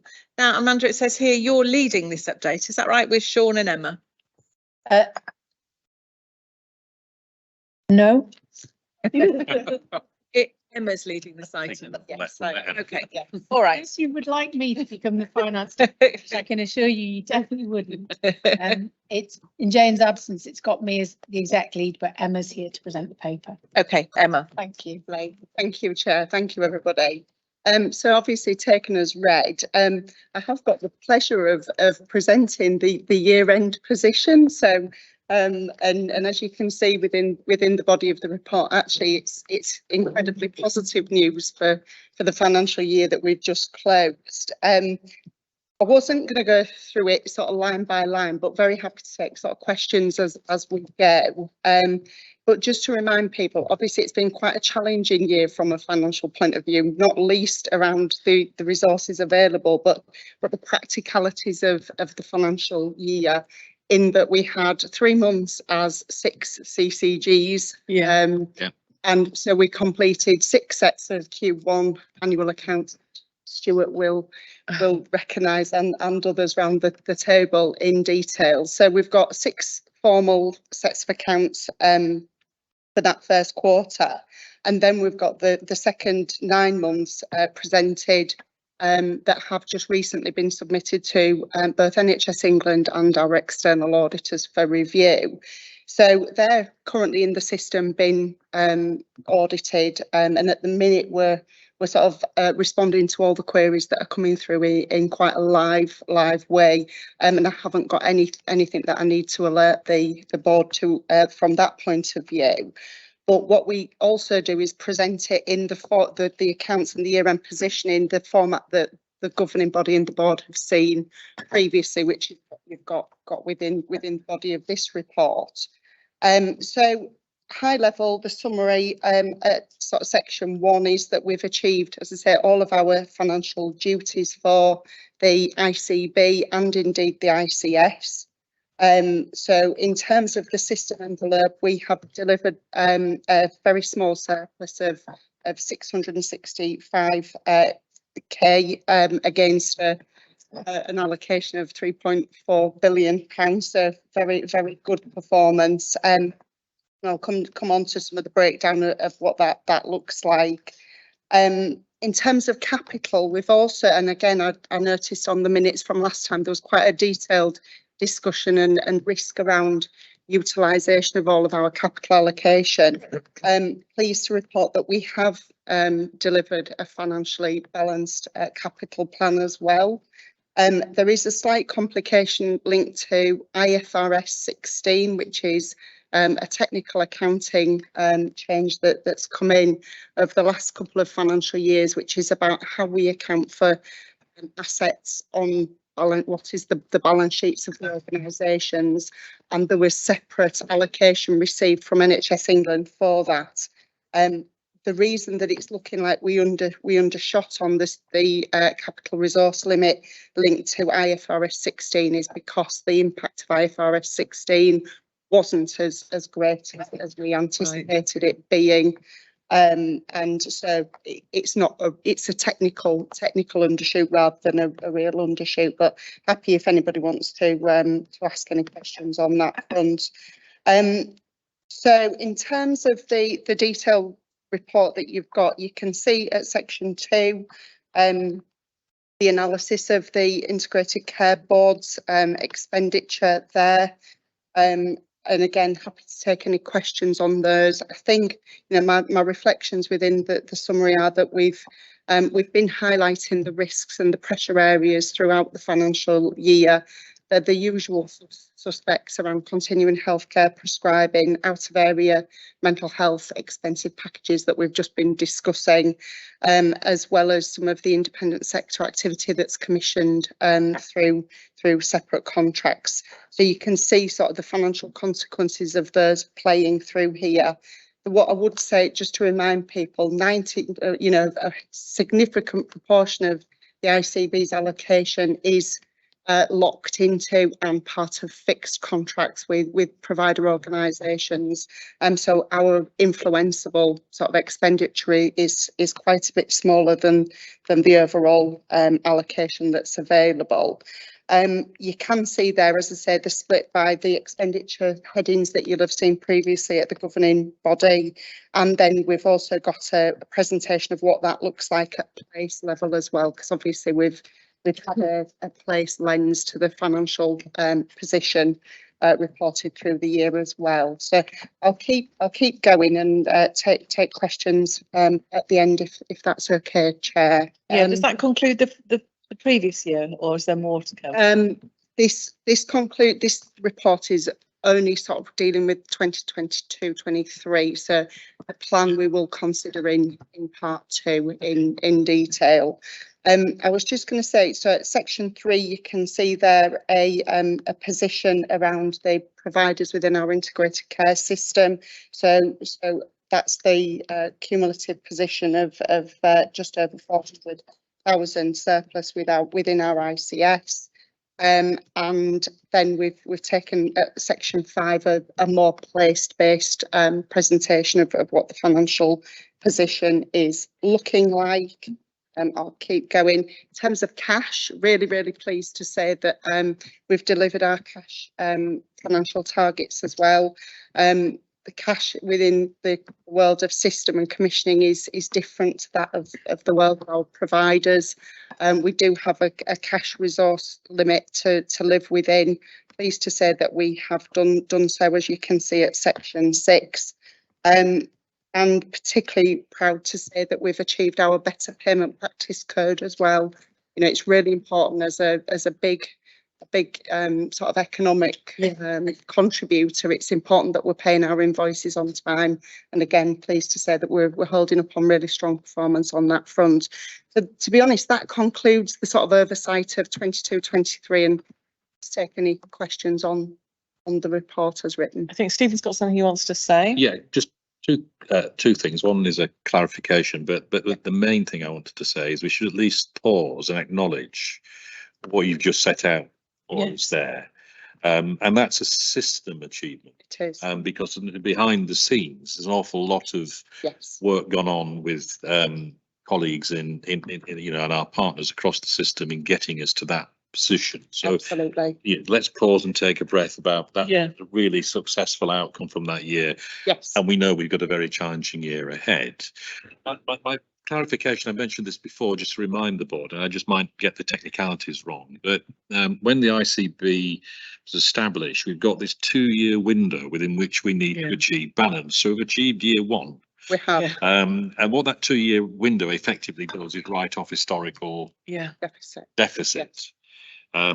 Some of which is pretty significant, not least in, I mean, everywhere, but not least in the Humber part of our patch. It's the cumulative deficit is actually coming from the North Yorkshire. Oh well, I've got that wrong. Sorry, I apologise to our Humber colleagues then. But anyway, one way or the other, it's a fairly significant number. So that's inherent in the challenge that we've got in the year that we're now in, but it's just important to acknowledge what's been achieved. It is. And just to remind everybody that it isn't insignificant, it's 96 million of cumulative deficit coming forward. Really important.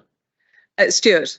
It's a question for Stephen. The 30 million deficit you mentioned earlier, because we've agreed that, does that mean if we hit 30 million, we are quotes in? Well, that's a really good question, Stuart. I mean, I don't think we explored that in our conversation with the national team, but if we get within 30 million of our target, I think we will find a way. Is probably the best way I can answer that at this stage. But technically, yes, there's a risk there. Technically, and I think just on that as well, the way that the guidance is written is very carefully crafted, and it talks about achievement of financial plan. Yes, so that may be the route. That may be the way that we deliver that.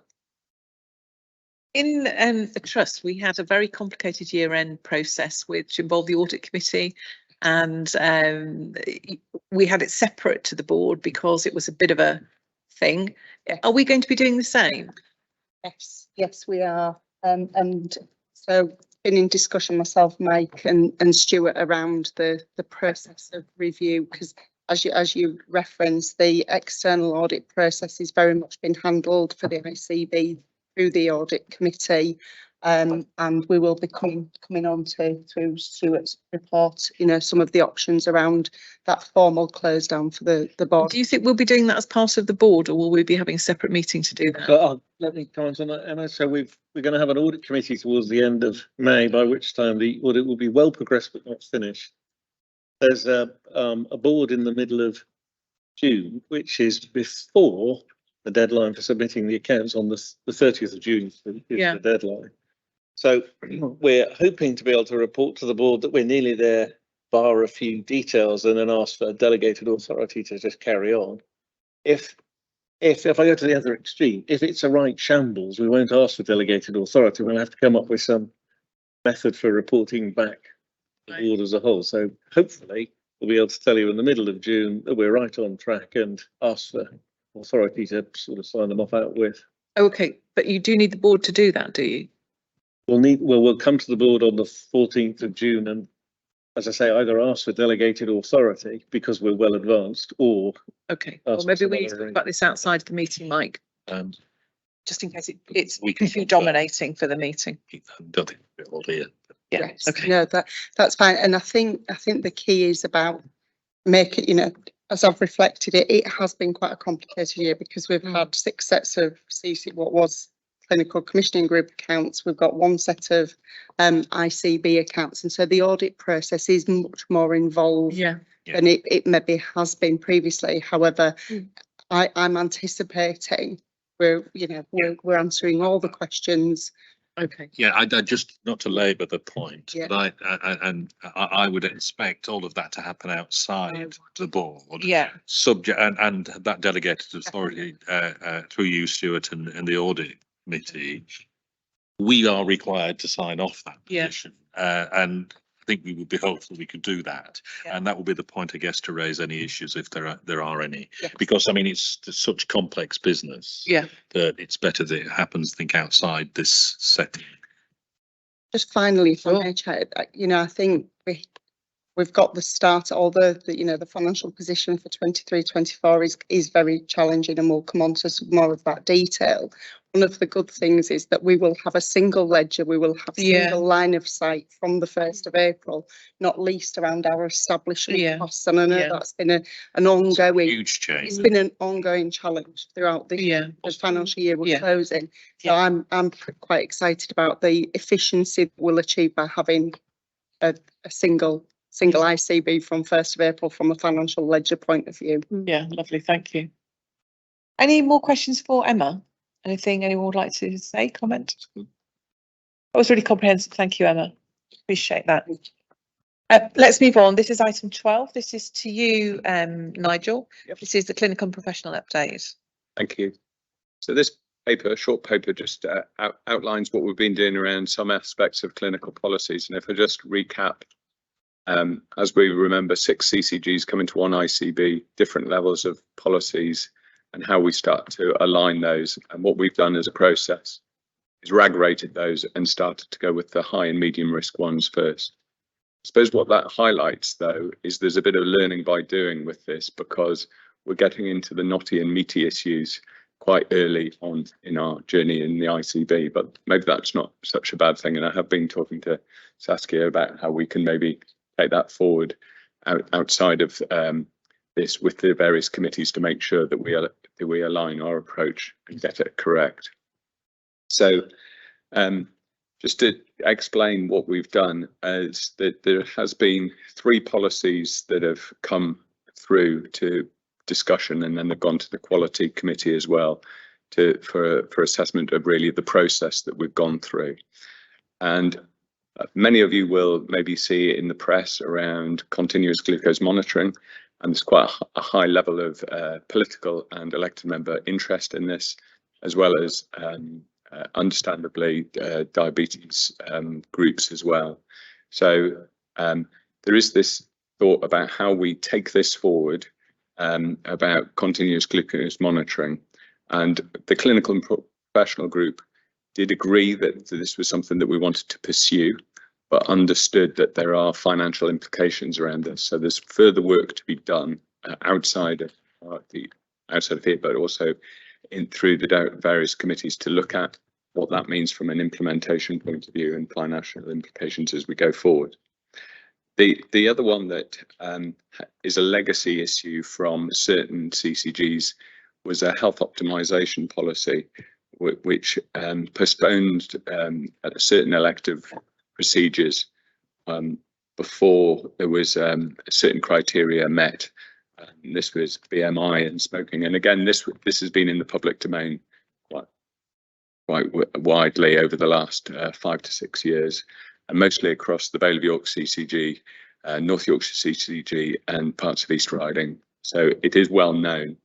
One of the things that we've got to do is think about how we look at this in the round and think about what's the best things for our populations. Again, we were looking at how we would take forward this, that we wouldn't be putting this postponement in. However, how do we wrap around an intervention for those residents that want it and need it to optimise their surgical outcomes? Because we do know that if you're a non-smoker, we do know that if you're of a healthy weight, then your outcomes are better. And actually, mostly you will stick with those lifestyle changes. So there's something about how do we do that as a universal offer rather than it being a historic financial driver. So those are the things that we're thinking of. But again, with our governance, we've just got to go back and maybe look at this as an opportunity to work out how we do that through our committees, if that's okay, Chair. Yeah, okay, yes, yes. And then probably the other thing just to highlight was that we are starting to continue to form our directorate, and we've got an appointment to the IRIS programme director role, which is welcome, which is good, a lady called Becky Bibby. And then also we're looking at the directorate's clinical effectiveness function forming as well. One of the things that you might have seen in the primary care paper from NHS yesterday was the need for ICBs to come back and report on interface groups between primary and secondary care by the end of the year. Well, we're already on with that, with the appointments that we've made to the clinical and professional directors at and across our places, and them setting up these interface groups with their providers. So I think we're well on with that. We'll be able to wrap that in with that reporting. And that was really what all I was going to highlight today, but I'm happy to take any questions. Okay, anything for Nigel? Nigel, do you have anything to say to us about the junior doctors' strikes? Any inside information? I haven't got any inside information. I just saw that I think Scotland have voted to Scottish doctors in training and junior doctors have voted to strike. So that was the only thing that I'd heard, but I haven't heard any updates on. Right. Do we have dates for the next junior doctor strikes? No. There's no further strike dates, Gary, at the moment. Right. What was the impact as you might have thought, Simon, in your trust? Yeah, the junior doctor strike. Yeah, no, it was, and we had the conversation around. It was a very difficult sort of Tuesday, but that was probably more reflective of the bank holiday than necessarily the strike action. So, and as the week progressed, things eased. Clearly, the key issue is the cancellation of elective activity, which was quite significant, both locally in terms of York and Scarborough, but also nationally as well. So that's the challenge in terms of catching up on that workload. Did you have the same, Michelle? Or? Same, really. Just normal bank holidays. We'd planned and covered everything very well. The UTC was quite busy in a Whitby, but we expected that anyway, with it being a bank holiday, because it usually is. The demand goes, we can tell. Obviously, we're just waiting to see the outcome of the next round from the RCN point of view in relationship to strikes. But it was relatively okay. Okay, thank you all. Yes, Simon. Just going back to health optimisation, Nigel. I mean, presumably because obviously I'm aware of the history, particularly in North Yorkshire. But the intention presumably is to harmonise, isn't it, across the ICB? That's what we're driving towards. So, are we making progress in that direction? The discussion at the clinical professional group after a big piece of work by Peter Roderick was that, and taken in ethical and clinical advice, was that we would not have a threshold for referral for BMI and smoking. However, we would aim and work towards a universal offer for all of our residents across our places to access help to optimize their outcomes and their lifestyle. So the discussion and the recommendation through the clinical professional group was to halt any barriers to referral. Yeah. But that needs to go through wider process because it went to quality committee, but then we need to understand the financial implications of implementation of that as well. No, I understand the financial issues, but value of the ICB is to have a universal offer, isn't it? And to move as quickly as we possibly can to that point. We'll just have to deal with those other issues. Has to be the response to that, really. I think the challenge we've got, and it was open and honest debate, was these are thorny and difficult issues, especially when we're working within financial constraints. So if we're coming from 6 and we're all leveling up, what does that mean to other areas of financial spend, and where do we start to balance that, and how do you have that wide discussion in the round of what has to give when? I haven't got a particular answer to that at the minute, but I think those were the things that we're starting to highlight.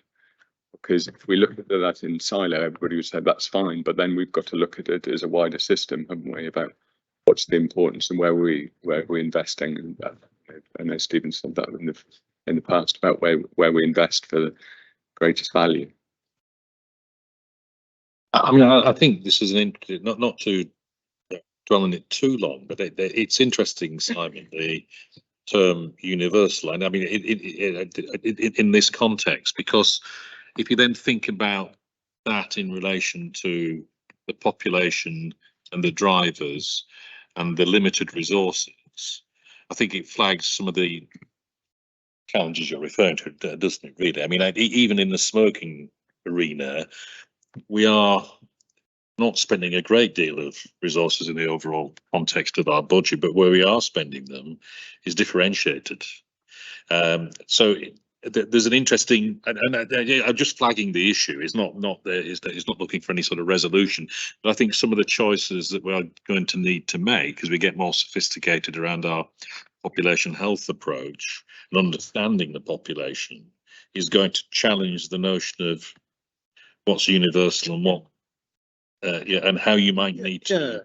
It doesn't necessarily have to be the same. So, and there's a line, isn't there, between that and what you would say, which is Stan's point earlier about what's the minimum requirement that you would expect everybody to receive, and where do you change that, top it up, if you like, in the context of a particular population. So that's the sort of thing you're talking about. I think. Yeah, but the deviations from the minimum should be based on the needs of the population. It should be based on the evidence from, yes, hard for me to say because we're financially challenged, but nonetheless, that's where we need to be getting to as a. No, I agree. It's just an interesting Jason, then Emma. Challenge. And just picking up on that, because I think there's that massive link, isn't there, with health inequalities and all those other factors. Because thinking about Hull, for example, where actually there is a large scale problem in terms of our population around optimisation. It's a bigger challenge in terms of health. But just think about that universal offer bit. I mean, we've been trying unsuccessfully, I think, for almost 2 years now, to work with acutes to think about the support that various supporting activities could make to those people waiting to optimise. And actually what it's thrown up is the inability of a acute system to be able to refer people in, and the data and how we overcome all of those stumbling blocks. So we've got people on waiting lists. It's about who refers, but also actually how do we then, because there's an element to this which then says, actually by doing this support to people, which actually is really good whilst people are on 2-year waiting lists, but actually we need to resource it pretty well, but also we need routes back in. So I think we've started some of the stuff quite creatively. I think it's systems and processes that are stopping us actually reaching patients, because people can't give us information about patients, so it relies on patients contacting us when they're seeing clinicians. All they want clinicians to say is, you're going to be seen tomorrow. So actually there's a way that we need to work through some of that, but optimization is a massive opportunity in terms of some of the stuff CS is doing, particularly I know Sue around sport. I know you've been talking to Catherine Bishop at Tiger Plus, but we could do some stuff. We just need the hospital to work with us. Yeah, I think that's not your hospital, Simon. Yeah, absolutely. Emma. Yeah, and I suppose linked to some of that, it's looking at the capacity in the round and the issue of productivity as well, isn't it? You know, because actually some of the route through to solving that challenge is around some of the productivity challenge that we face as well. And there's an aspect of it that's around quality too, isn't there? About achieving the very best outcome from any intervention. Michelle. Yes, thanks. It's a really good conversation, a really good discussion to be having at the ICB board, and there's lots of conversations around having that standardisation, but then having some support from a place, health inequalities, population health base. It's also a good conversation and discussion I would suggest for the ethics committee of the ICB to have a conversation about, and maybe feed into that process. Because it is something that I think will continue, especially when we look at productivity and we look at outcomes and we look at capacity and demand will be quite topical, I think. So I think it might be helpful to have that conversation there as well. Yeah, I'm sure. The ethics committee is your committee, is it not? Yeah, the ethics committee has heard it, and Peter Roderick's done a wider paper, so it is something that we can bring back for further discussion if you want. Okay. Yeah, I think Peter, I'm delighted to come in. Thank you. Oh, sorry, Stan. Yeah. Sorry. In my time as a non-exec of NLAG, which was some time ago, I regularly attended equivalent meetings to this where new NICE guidelines were discussed, and we had a template of how many we were complying with and how many we weren't, and those that we intended not to. And I think that process, I'm sure, continues. So when you look at the role of the ICB, clinical and professional, I think it's a different type of thing, isn't it? Because, you know, you can rightly assume that new NICE guidelines will be received by all the organisations in the region, and they'll make a decision. I think part of your role is to look at those things that are not non-standard, that are got a good example here about, you know, your health optimisation, but also those more controversial things that maybe occur in the primary sector, for instance, like IVF. Yeah. How do we support that across the region? You know, are we allowing people to cherry pick where they get their treatment because they might get more routines? Pardon the expression. So if I was sitting on your committee, I'd be trying to zero in on those more controversial things that we need to take a view on, where we've got disparity across the region. So, apologies.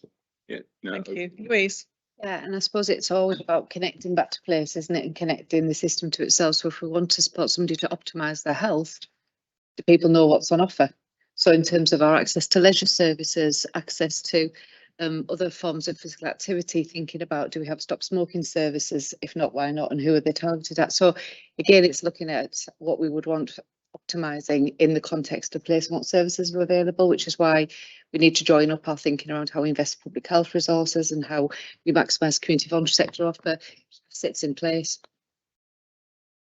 Some of the R's roles, such as health trainer, we could push out on as well. It's one of the areas that we haven't particularly looked at, but we could do. So there's something about how we have that offer, but then how we reduce the barriers for people to access it, which is Jason, what you're talking about, really, isn't it? There shouldn't have to be no a route, but it needs to be somehow to flag it.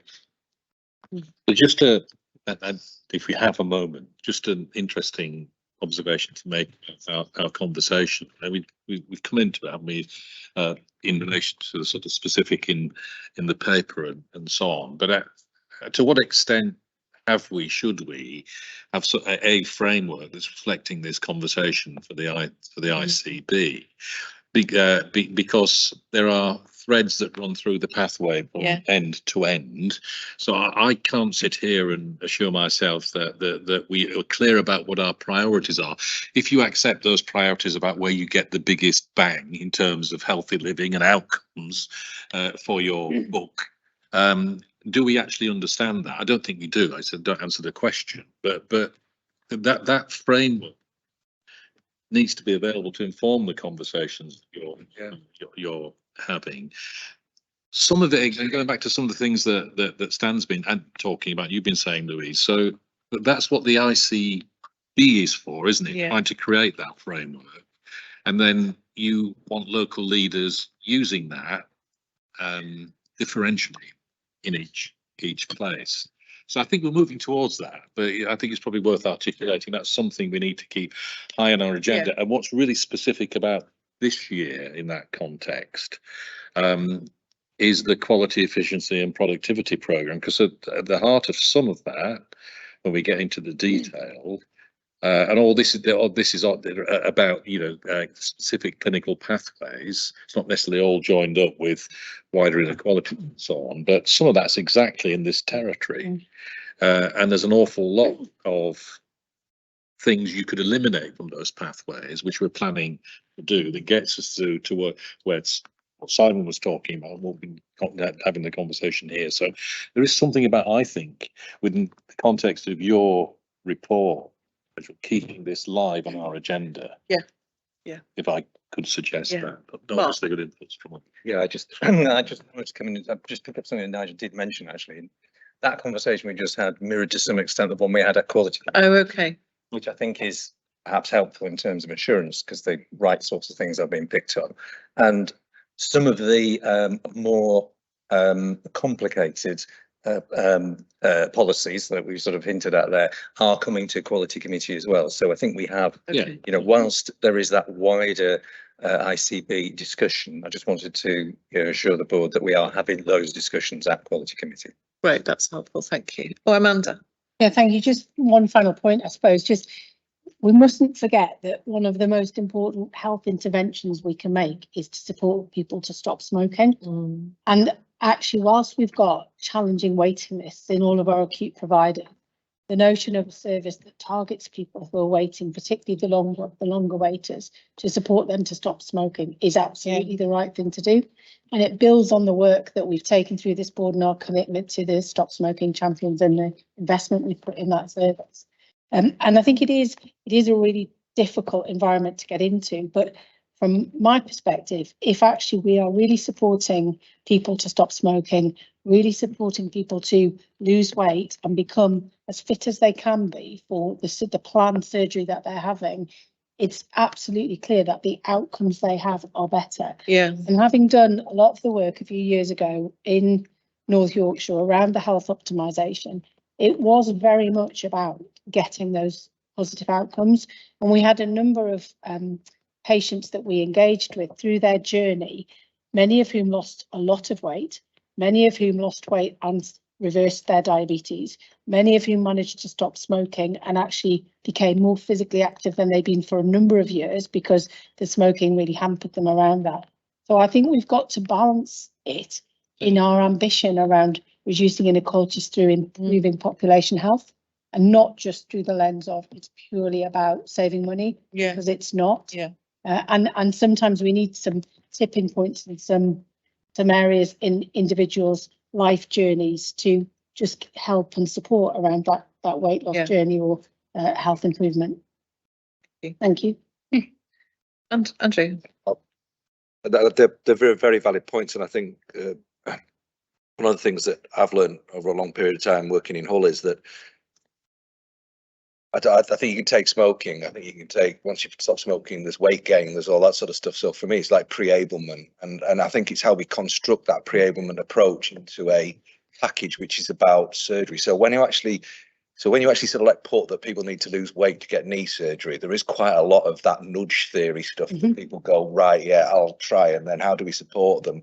I think in places like Hull, we've got to really think, how the heck are we going to nudge the because we've tried for years. How are we going to keep nudging them towards understanding that you get this by doing this, by doing that. Because if you look at our population, I mean, there's a lot of young people who are going to be, you know, in quite severe sort of like situations with multiple etiologies in the background because they are so unfit now. And I think it's about how you've got to link all those things together, like people are talking, and it's not just health's responsibility, it's working with a much broader sector to try and sort of like see what can we do. But I think we've got to badge it in a different way so that people see it as being the important thing to actually get the thing that's going to make them so like feel better or get back into work if that's what they want, but be really realistic about where we're starting from in some of these places, because the level of ambition to actually be thin or thinner is not there. It's just not there. It's just flat, you know. So it does take a lot of time and effort to move these communities to a place of feeling that they can actually attain something, achieve something, to get some positive outcomes. It's not universal, but we have pockets which are the ones which are really where we struggle to move people forward. So if we can do something like that, that would be absolutely fantastic. But I think it has to be part of a package. Yeah. You want that, you got to do this. But how do we support you to get there? Because that's got a different motivational factor, I think, in areas of high deprivation. Great, well, great discussion. Let's move on, please. Item 13, Jane, this is to you. And this is an update on people, including from the Workforce Board. Yeah, it is. So there's two items that I will go through. The main one, though, is where we are with our people strategy and development. So there's a few slides and a couple of video clips to share with you, and then the outline of the programme for the following year. So fingers crossed this actually works when I press the button. This is the full, you saw a clip last time at the board. Yeah, I've seen this full thing though, it's great. The most important part of this for me was involving people across the whole system. We wanted people who normally don't have a voice in developing the workforce and the transformation to have that voice. Together, we've tackled issues such as recruitment, retention, how we can support staff in the system around well-being, and also how we can think about developing the talent we have. But more importantly, it's been about developing the talent for the future. I attended the Workforce Summit, and I think that was a real opportunity to make sure the voice of social care was able to influence redesign. Workforce is critical for the future of the NHS, especially over the next 1 to 3 years.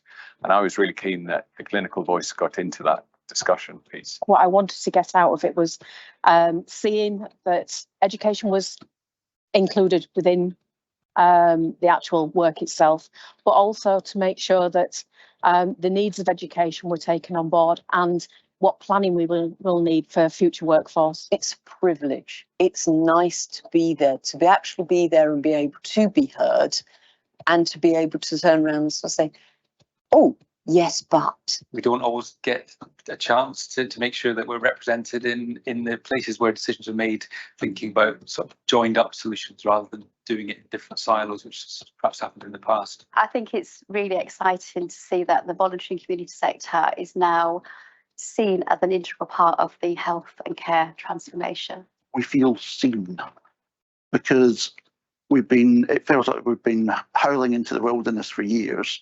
Our interest from a local enterprise perspective, how do we ensure that we have a fully functioning NHS and social care workforce? When we got through the first task and finish working group, what people were saying was very, very similar, regardless of where they worked. They wanted to be able to make things easier.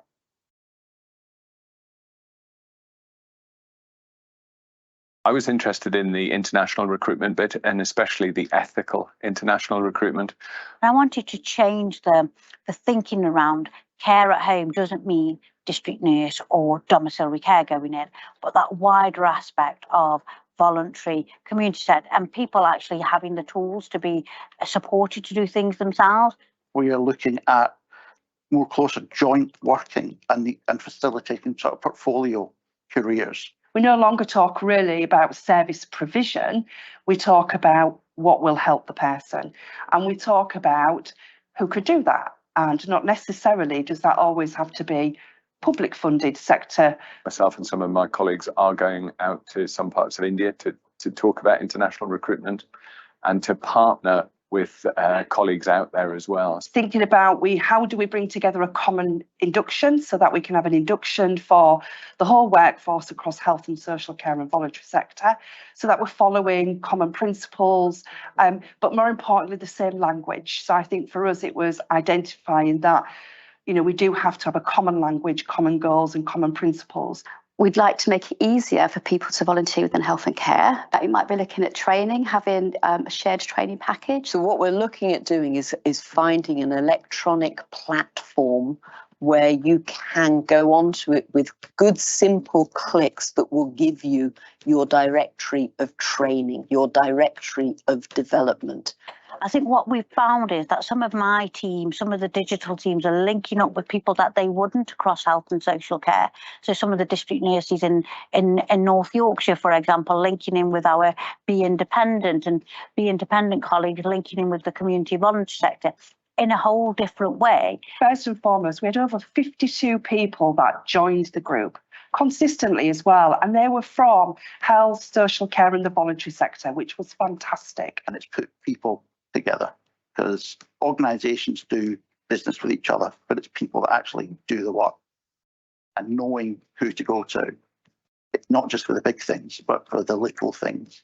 And that's been a massive boom. It gives us all the opportunity to understand what services we're all providing and where the opportunities to collaborate are. Everybody felt they were on an equal footing. We've had some really tangible actions coming out of this programme, but more importantly, we have demonstrated that coming together to think, work creatively and to tackle system problems and find system solutions, we have made a real difference to the way that we think and the way that we work. I think the difference we can make to our communities and to the people that live in those communities, and therefore the services that they access and that are provided for them, you could really see that having the right workforce and the right opportunities was going to make such a difference.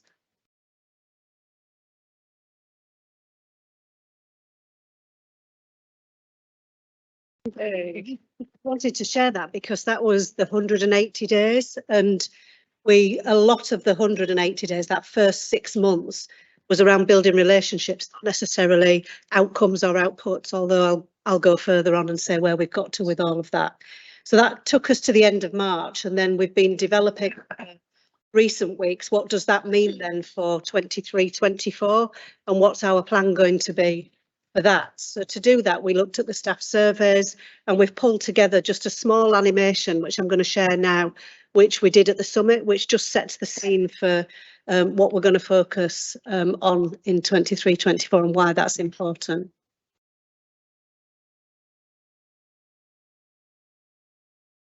Yeah.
So that's our introduction to Breakthrough HMY, which is the name of our 23-24 programme.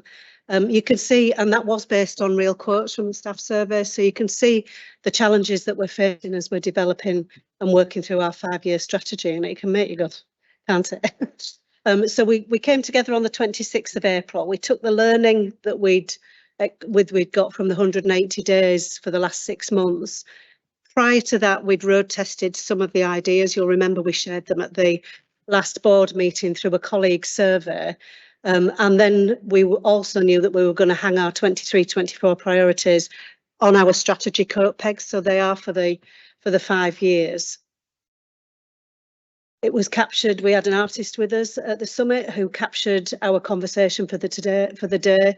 The main theme really was that we wanted to rock the boat but not allow it to sink with the plans that we were trying to put in place and what we were wanting to build. And this is the 23-24 programme in context. So there's a few things to point out here. There's 3 main areas of focus and some differences to what you've seen before. So our people strategy bit is quite clear, I think, around those main pillars or coat pegs as we call them. But you'll see underneath that we've got our 23-24 workforce transformation programme. There's 7 work streams sat under there. These are new work streams. We didn't have these last year, and I think you'll see things in there that we've discussed before here at the board that we know are important from a people point of view, and some extras that you might not have seen before. We've also got what we're continuing from the 180 days, so the other 4 green pillars. So in total, we're going to have 11 programmes of work sat in our 23-24 workforce programme, pretty far reaching. And then under our core workforce governance, we've moved 4 of the 8 that we were working on last year into our core governance. And then we also had a number of other areas that already were core governance. So things like health and wellbeing is directly reports into the workforce board now and will be a continual programme of work over the full life of the strategy, as will our whole system intersectional inclusion assembly. It's the first assembly this Thursday. It launches tomorrow. But there are others that are brand new. So children and young people's workforce redesign, for example, which builds on our care at home workforce redesign, which is continuing into year 2. So you can see from there that it is really far reaching. These are those areas. So you can see what we're hoping to get through the work that we're doing. I would draw people's attention to the OD lab for system effectiveness, because wherever we go and speak, whether we're speaking to the collaboratives, whether we're talking to any of our provider colleagues, OD and OD capacity and capability is a real challenge and a real issue.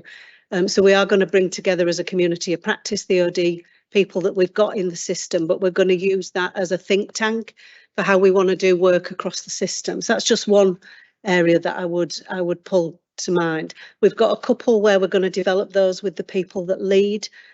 We are using the same model for this, so we will have volunteers with an SRO model supported by a convener to help us to develop the programme. This is the noisy governance slide. It's not noisy to me, but it probably is to you when you look at it. So you can see the workforce transformation at the far left and the programmes of work I've just talked about. The core governance that was at the bottom of that previous slide, you can see is referenced in here and works straight to the workforce board. We have a workforce investment committee because we have lots of different elements of funding that comes through what is NHSE now, used to be predominantly through Health Education England. We've also got a couple of geographic reference groups. So there is one that runs across the Humber, there's one that runs across North Yorkshire and York, and there are place groups to that.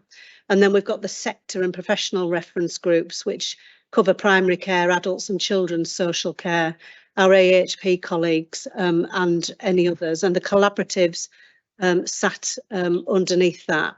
So an awful lot comes through the workforce board. This is the transformation methodology that we've been using to this. So we work in the big picture, we sprint for quick wins, then we renew. We care for the change team and we evolve our aspirations over time. We've got 8 steps to that, which you can read for yourself, but that's what we're working to, so that we stay contained and don't drift into lots of things that we might want to do but aren't necessarily what we're focusing on doing. And then very lastly, the development of metrics and outcomes. So what was really clear from the 180 days was the building of the relationships was really successful, and we did get some outcomes. But actually we want to develop for the 23-24 programme some really specific measurable outcomes so that you can touch and feel the work that we're doing. This is a work in progress, I have to say.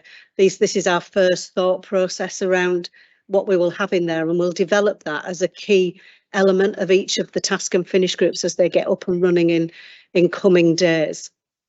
And then finally, subject to this board discussion today, we'll be writing to a significant number of people. So if you might get the letter more than once, because it's going to the Workforce Board, to the ICB, and so on, with what we've achieved, what our plan is, asking for volunteers to come and join us to get those other work streams up and running.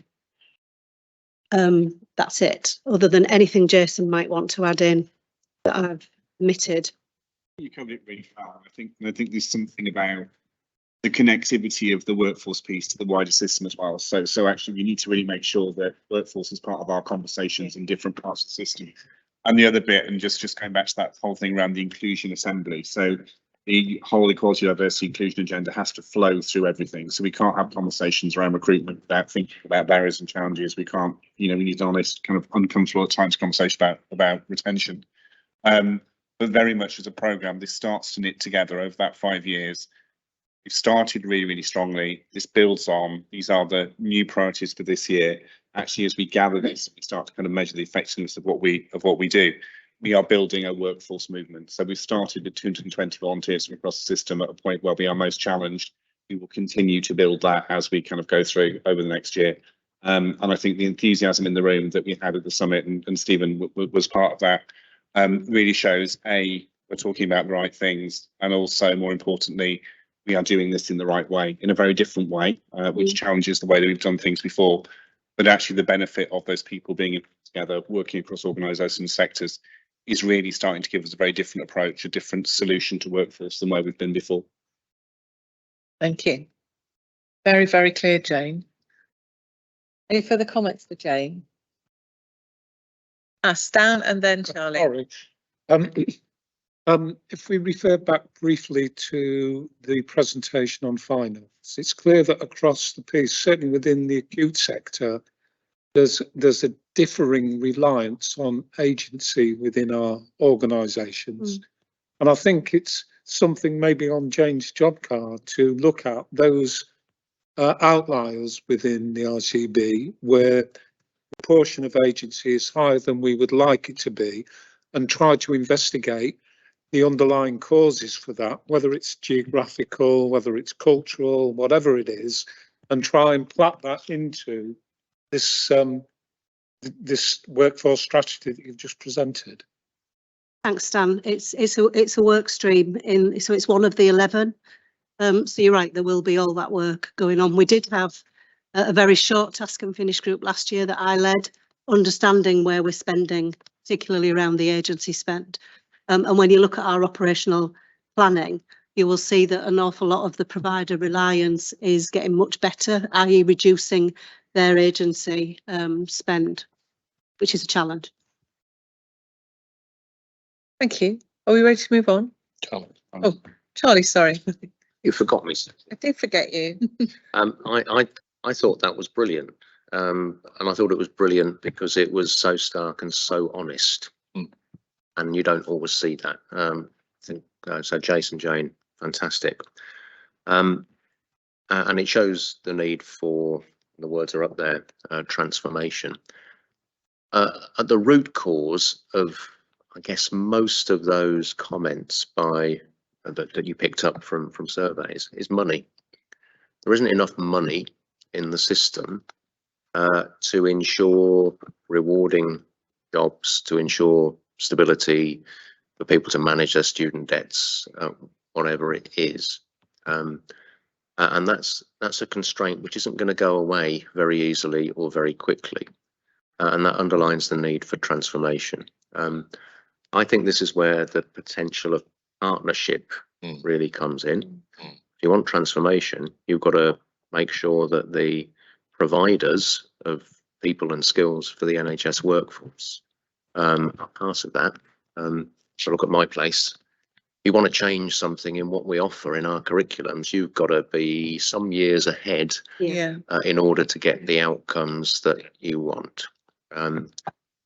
I think that's possible, but it does require that deep partnership work in co-production, which I know you're committed to. There's another thing as well. If we're going to have that transformation, then professional accreditation in the UK is going to need to change. Now that's really, really difficult because there are, whatever you call them, there are vested interests or there are deeply held traditions or whatever they are. Could an ICB working at the heart of an ICP with that searing honesty be one which could actually lead the charge to get professional accreditation to move to enable what the system needs? Thank you. Was there someone else?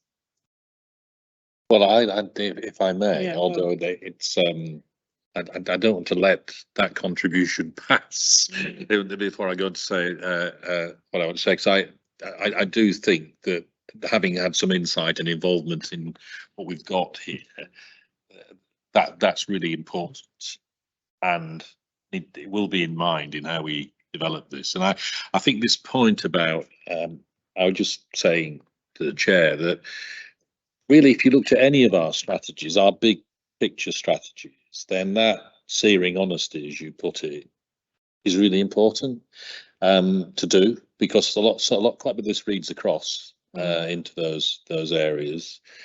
And I also think this is really more it's a bit more than a presentational point, it's a corporate point. Then we can do a lot worse than representing all our strategies in this way, because I think that's really accessible to people who won't necessarily understand what the ICB is, but will relate to some of those comments, and they may then catch on to some of the things that we're trying to do. So that's just a point which I've already picked this up with Anya and others, that let's work to this standard and then improve it. My question is, and I probably should know the answer to this, Jane, but just what's the rationale for a Humber and North Yorkshire and York geographic arrangement?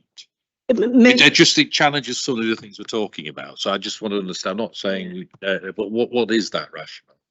It's representing the different places in an accessible way. So if we've got health and care coming to the York and North Yorkshire workforce group, then they're only having to go to one group and the partners come together once, whereas getting them to a number of different place meetings is much more challenging. It's under constant review at the Workforce Board. I'm just interested in. Yeah, I mean, some of it's historic, so we've inherited it historically, but we've kept it going because it was easier to get people together in those two sub-geographies than it was to get them together. I think the point is being aware of that, because we can think about the geographies in different ways, can't we? We can think about the coast rather than south, whatever else. But I didn't want to take us down a rabbit hole there. But I think it's just recognising there's an element of duplication there potentially. We need to keep an eye on it, given some of our principles. Andrew. But my point was, I didn't want to put a downer, but Stephen's not put a downer, but he's talked about how do you reflect individual places that are different. But for me, what I thought was absolutely brilliant, and you gathered people together, and that is a really good way of demonstrating the powering. So I didn't want it to be negative. I just keep making this point, but we're driving efficiency and productivity, and we've got a huge big agenda around workforce and everything, which this tries to aim to do, and I fully agree and support it. It's that point about what are we going to strip out underneath it in consideration that stops people going to multiple meetings around the same thing, because that's what we've still got. I'm sorry, but we've still got it, and actually it's great. But if this is the game in town, drive workforce, and everybody signs up to it, that's where we drive workforce. Okay, so we then stop all this other stuff that's going on, because at the moment I'm serving 78 meetings alone in just the Hull place, not inside it yet.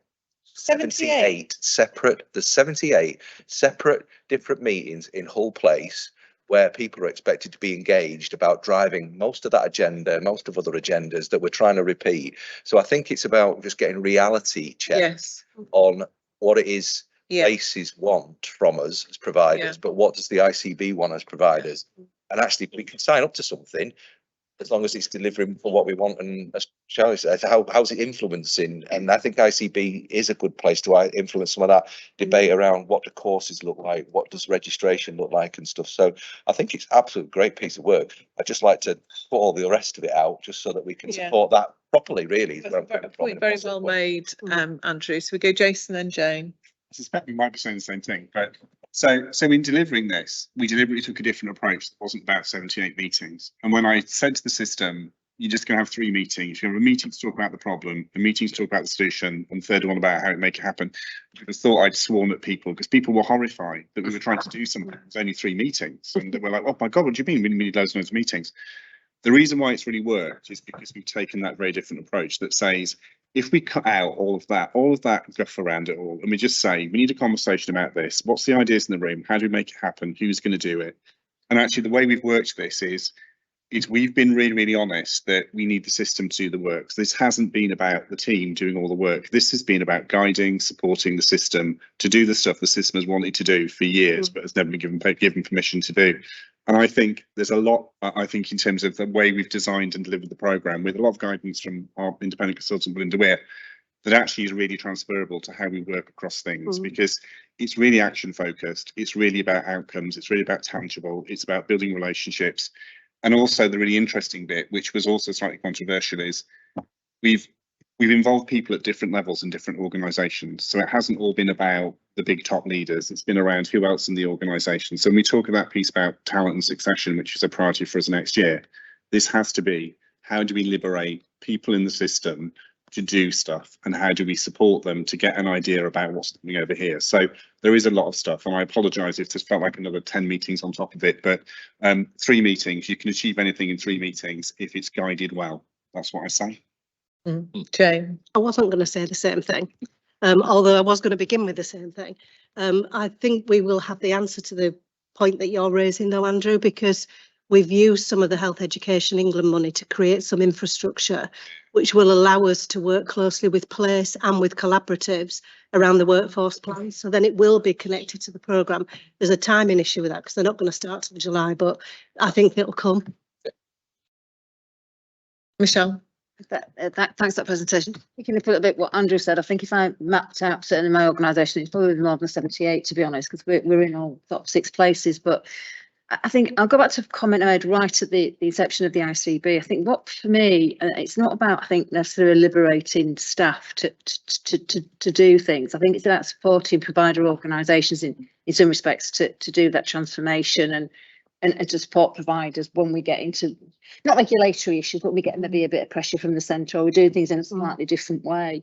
But I think what I said right at the beginning of the ICB was that I think for me, and I think that it's a bit there, the ICB needs to focus on 3 or 4 key things. And I think last time I mentioned international recruitment, which you did, and with great outcomes and fantastic piece of work about what it can do to help support the wider system rather than look at a huge array of things which providers are already on, spending a lot of money and a lot of time, because workforce is the main issue in all organisations. And if you want to do about patient focus, etc., etc. So I think for me, it's about how can we, as an ICB, support that work and learn from what's happening across various different organisations across the ICB, for example, but also how we as an ICB stop some, and it's getting better.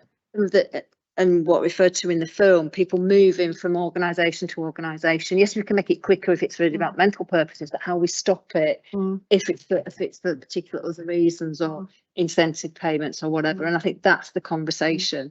The agency work is good. We need to do that. We need to crack on with that and have some ICB influence in agencies, etc. But and I still can't confirm that. What the 2 or 3 key things you're going to be suggesting as an ICB to the collaboratives and to the providers that we want to focus on? That helpful? Yeah, it is. Thank you. I take your point, and I think you're right about liberating, but I think it's liberating in a different sense, if that, does that make sense? We'll get your letter this week, Michelle. Very well received, Jane. Did you want to add something? Well, only very quickly before you, I know you have to close, that I think your point, Andrew, is a whole set of issues in itself behind the principle of busting bureaucracy. And your example, and it links back to the operating model. So I think that the point is we should discuss that in its own right, and it is one of our principles. But the thing is that if there are 78 meetings, in whose hands is it to get that down to 3 or 4? It's not this table, is it? It's the people who are working at place. So I think it's how you then develop and run that policy. But it's still a point well made. But you know, I think we need to get behind this central pillar of our work. We are running a little bit late, but I would like to get the audit committee in before we have lunch. So can I go to item 12, 14, please, which is audit committee? And I think this is you, Stuart, an update on. So I can do this quite quickly. There's a short note on the essentially the output from the last meeting, which was, I think, didn't contain anything the board needs to dwell on. And the only other point is the point we made earlier on when the year-end accounts and approval of those came up, and there's just minor complications, which I've already mentioned about that. And I think that's enough for update on the audit committee. That's very brief. Nothing to worry about then. Great, we look at that. Anybody want to ask Stuart if he's sure? No. Great. Well, thank you all very much indeed. I think it's been a really good morning. We're going to break for lunch now. It looks to me like it's just after 12:15. I think we're due to come back at 12:50, but I'm going to suggest we come back at 1. So back here at 1 o'clock on the nose. Thank you all very much indeed.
Let's put the trainers back.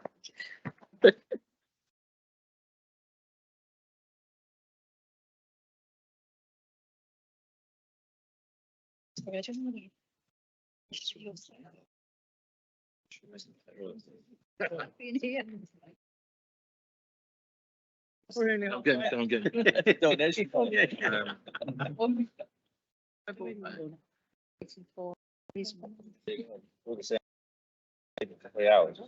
Yeah. Just looking at heaps. I think the odour in the room and orange. Okay, let me welcome you back. It feels as if we've had quite a sort of leisurely morning somehow through the board.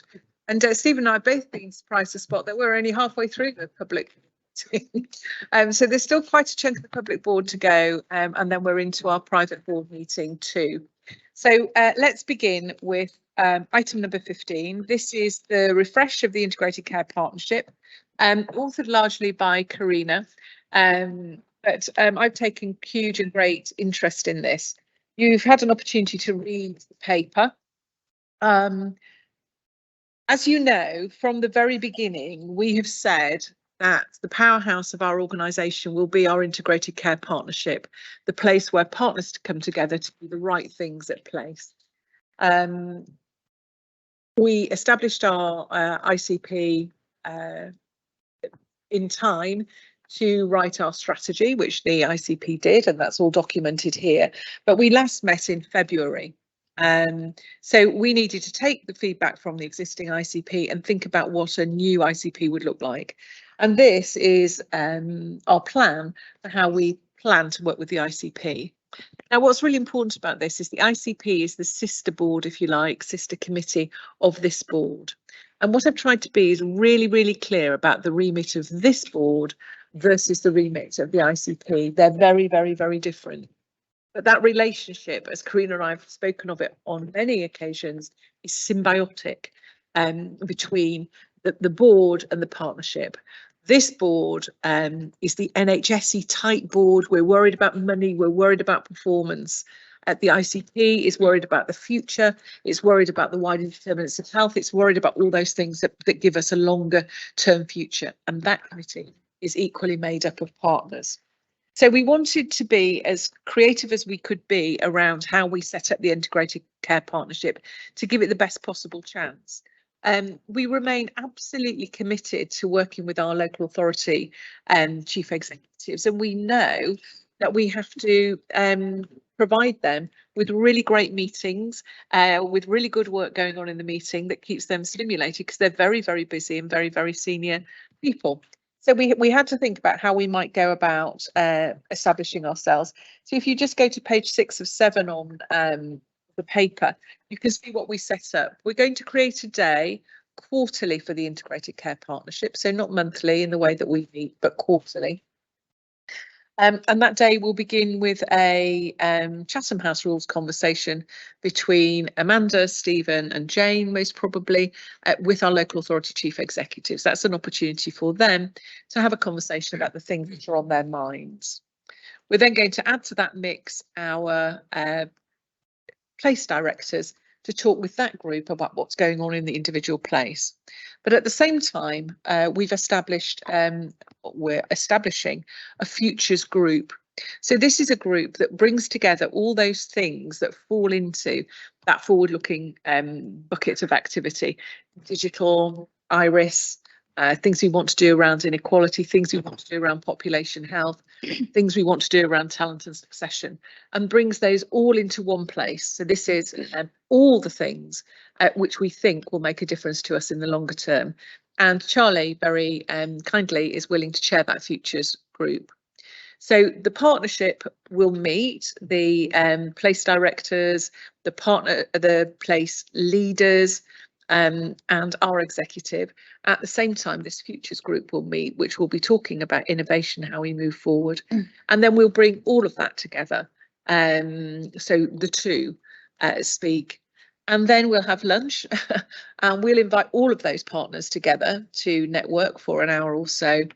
and then we'll hold our ICP, and the ICP will be almost the same as the grouping that we know is important to that. It's our 6 health and wellbeing board chairs, it's our 6 place leaders, our 6 place directors, Stephen and I, and invited executives to join that.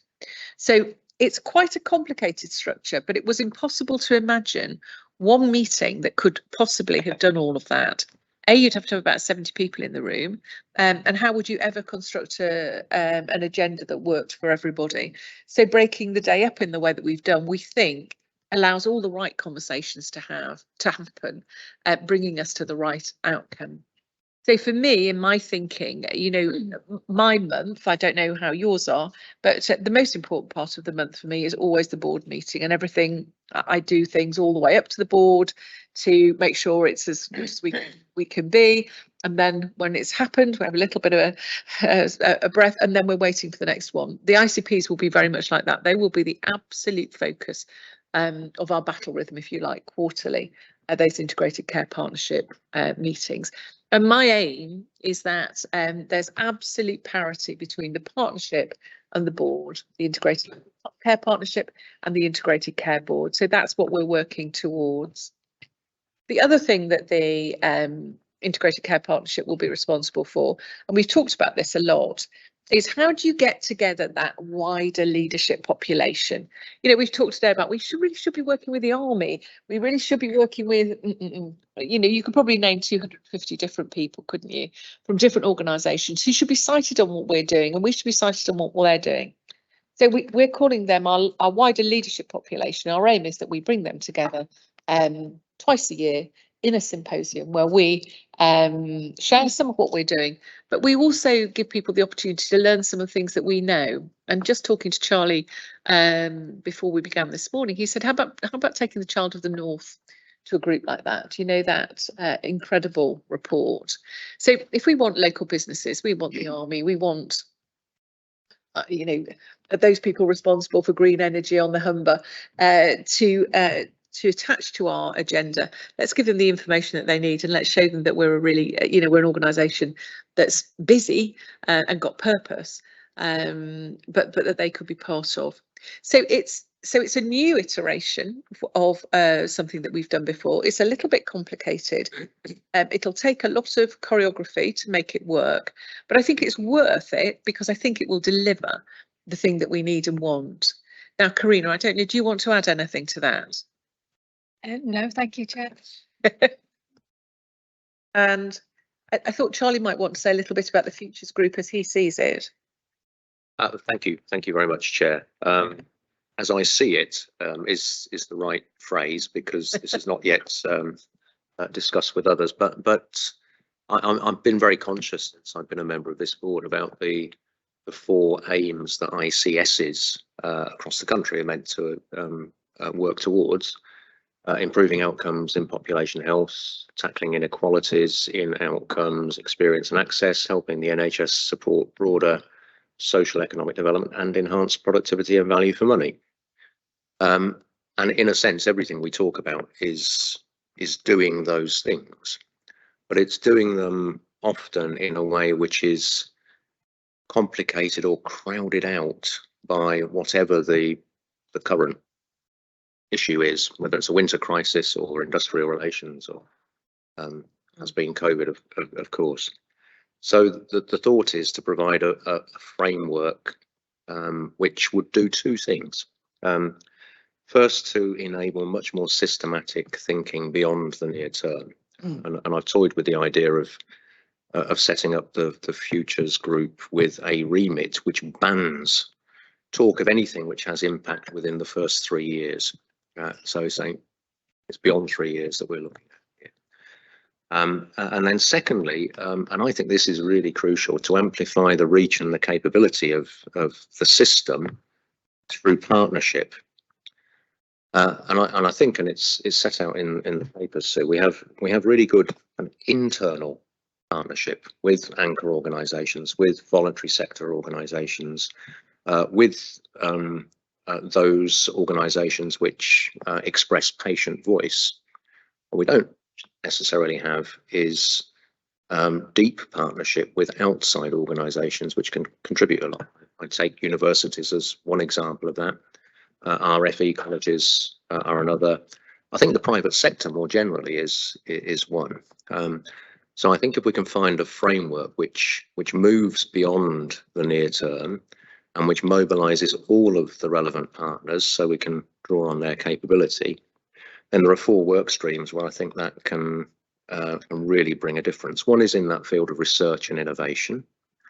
A second is broadly, and we had something on this before lunch, workforce talent, the supply of the workers of the NHS. A third is digital, how we use new technologies in the best ways in all aspects of what the NHS does.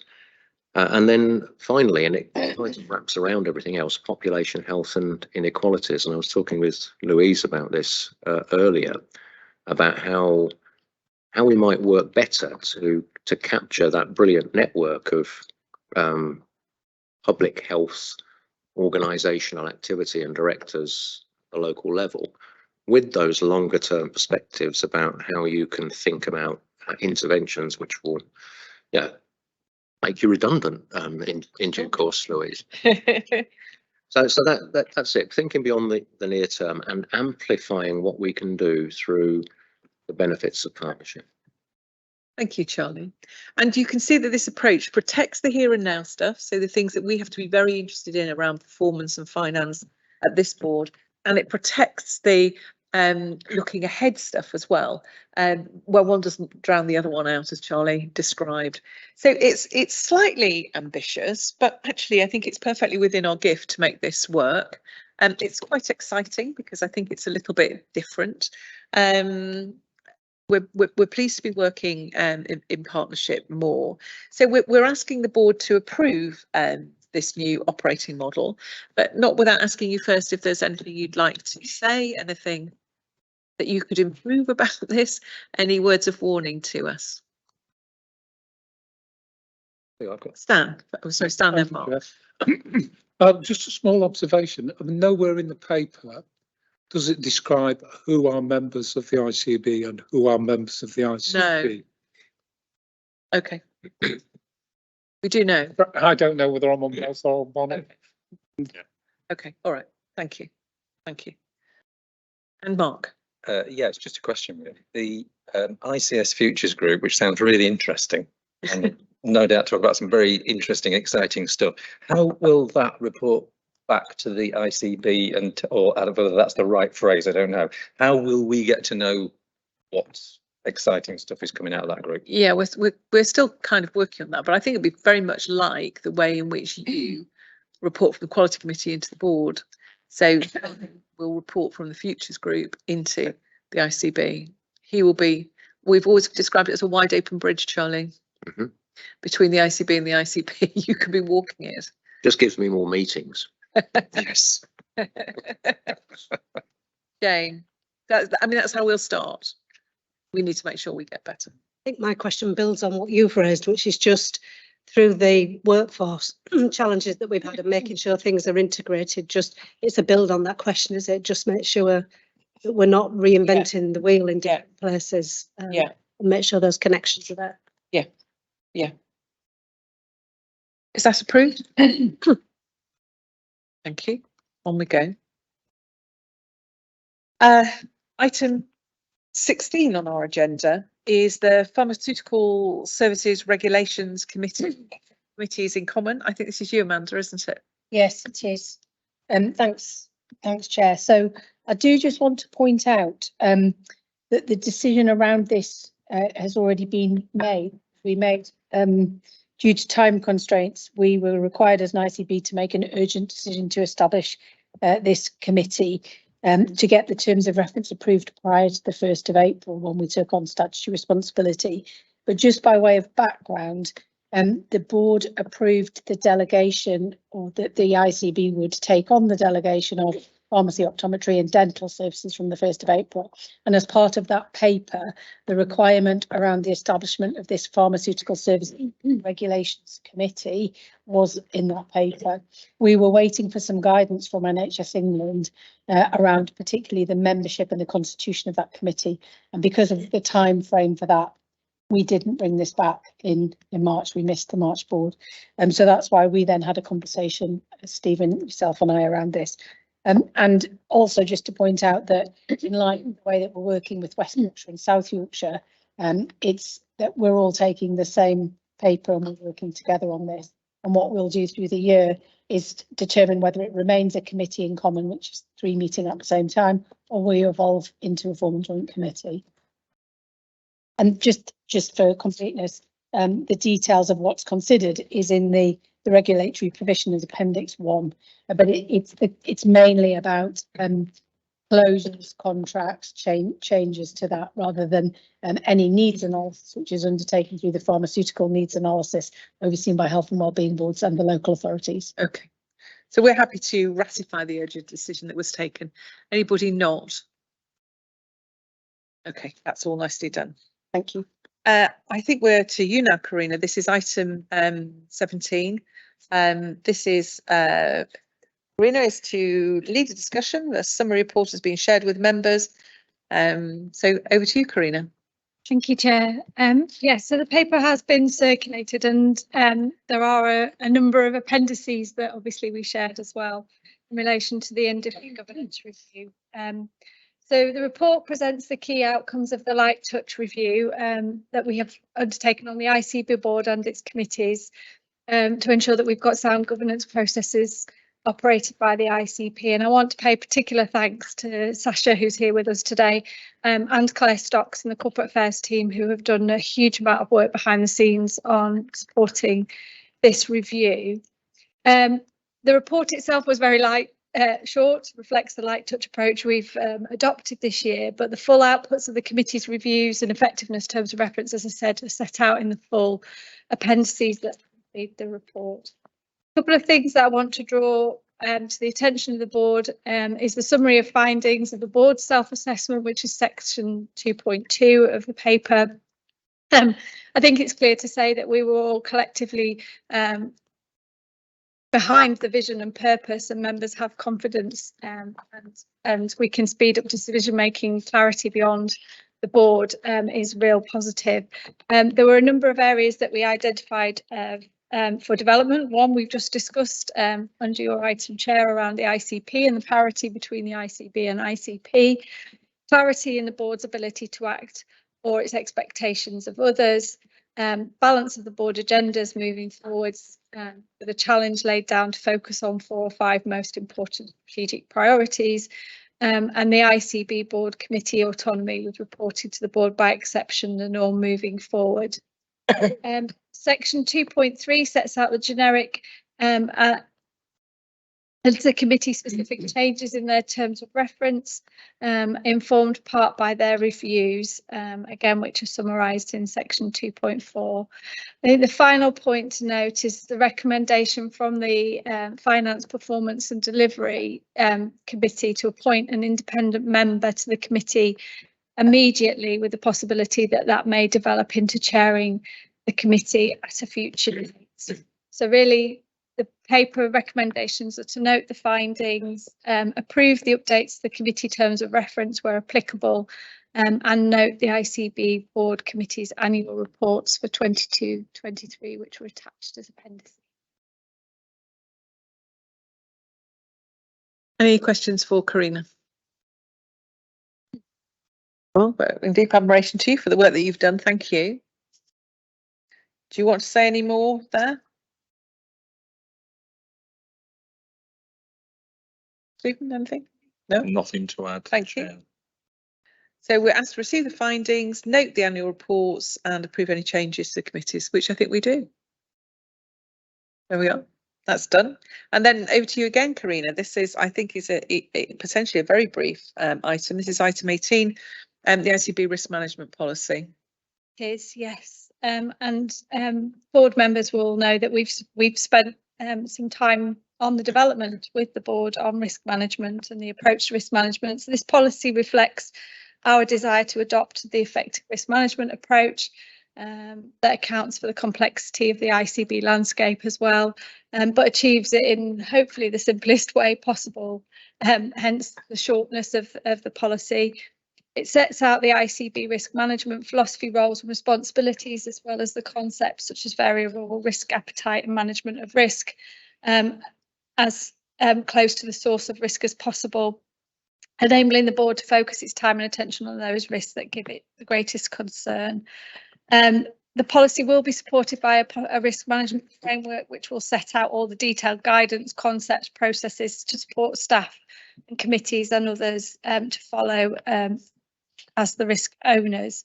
Again, I'd just like to thank Mike Napier and Sasha and Gary Johnson, who's been behind pulling all the risk management work together.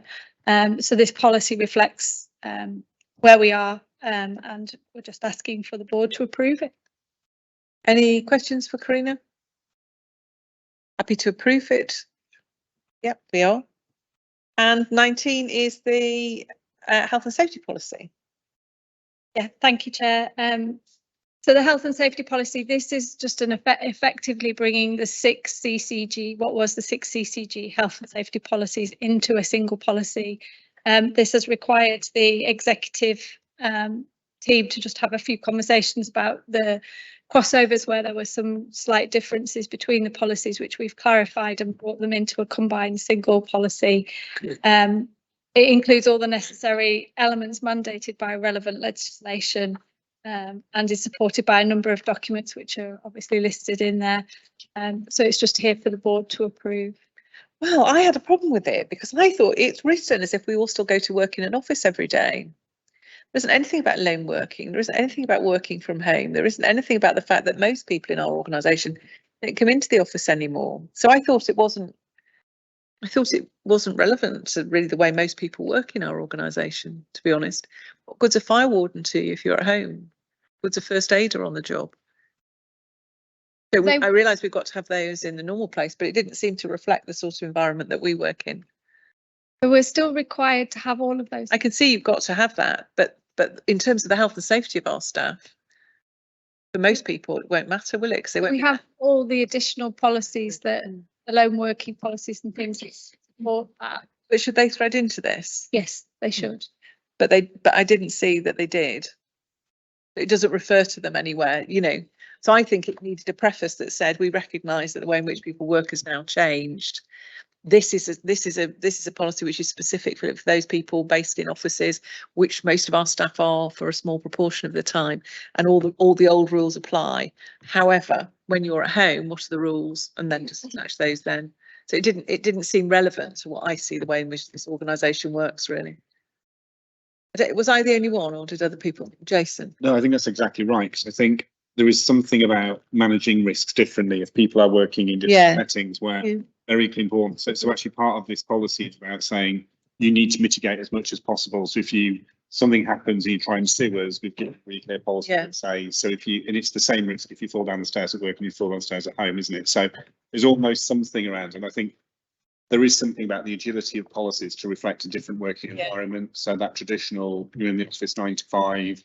You've got a first aider, you've got a fire deputy. You've got a book there to record everything that can happen. So I do get that. The other bit that I was kind of missing, and maybe it's just for ease of not putting papers in, but the policy refers to a number of assessments that kind of happen linked to the policy. So the inequality and equality impact assessment, the sustainability, they're not there. And I suppose we need to make a decision about, would we want to be seeing those impact assessments along with the policy in order to ratify, because it teases them and then they're not there. And I think we have to be really mindful that we need to be doing the equality impact in particular around all policies, and we need to be assured that you've taken that into account and they're not there. They have all been done, they are all available, because we do those routinely and they're recorded and are as part of our policy work, so we can absolutely share them. I think partly your point about the length of papers and additional things, we can provide that. So whether we expect to see them, it's whether you want, whether or not we need to be asking, because I do think somebody somewhere independently needs to be going, hang on a minute. Yeah, we have a policy group that does all of that work. Okay, so it's been through that one. Yeah. Jane? I think it just builds on the points. I think, Rena, if in the policy it's signposted, the policies that do cover the elements that people are talking about, I think that just makes it much easier for people to just have a look through. Just be a link, might it? Yeah. They're all online, aren't they? Yeah, I think. Michelle, sorry, go on, Jo. Sorry, go on. So I just had one other bit, Michelle, before you start, if that's all right. Which is just that when people are working at home, there's a whole element, I think, for us to get into, because we went into a lot of the home working through the pandemic, so we probably didn't do proper assessments of people's working environments. Michelle, you've done an awful lot of work on this, so it'd be really helpful. But as the next steps in this, I think that we need to be really clear on people's workstations, the risk take it, and the setup that they're working to. Yeah, I think it opens a whole new. I mean, for example, it says of the directors, so you all, the day-to-day responsibility for health and safety and welfare is delegated to the directors. They hold responsibility for the well-being of all staff, service users, and visitors or contractors within their respective work areas. And what does that mean? Because my respective work area really is my office at the bottom of the garden. And I suspect for many people that would be the same. So we just, what you don't want is someone coming back to you and saying, do you know what, I had a terrible fall, broke both legs at home, and you were responsible. It says so in policy, and your board agreed it. Mike, sorry. Sorry, I'm conscious Michelle wants to come in, but if sorry, Michelle. Very particular point, is that okay? Or? No, it was another question about something else, but I promise I'll be quick. So I think we've also got. I think we need to make the connection to some of those wider policies and the work that's been done, just to try and reassure the board partially that a lot of that work has been done during the pandemic period. Not 100%, but we need to close that loop. But we've got the agile working policy, for instance, that has been applied. We'll make sure those connections are made. Yeah, it's more. I'm thinking more in respect of people's health and safety at home. Yes. But could I make a suggestion, because I think this may be a sensible way to go. So this is one policy. In a suite of, I don't know how many, hundreds, probably. In my not inconsiderable experience of working on boards and so on, we don't want to take all our time up talking about the detail of policies.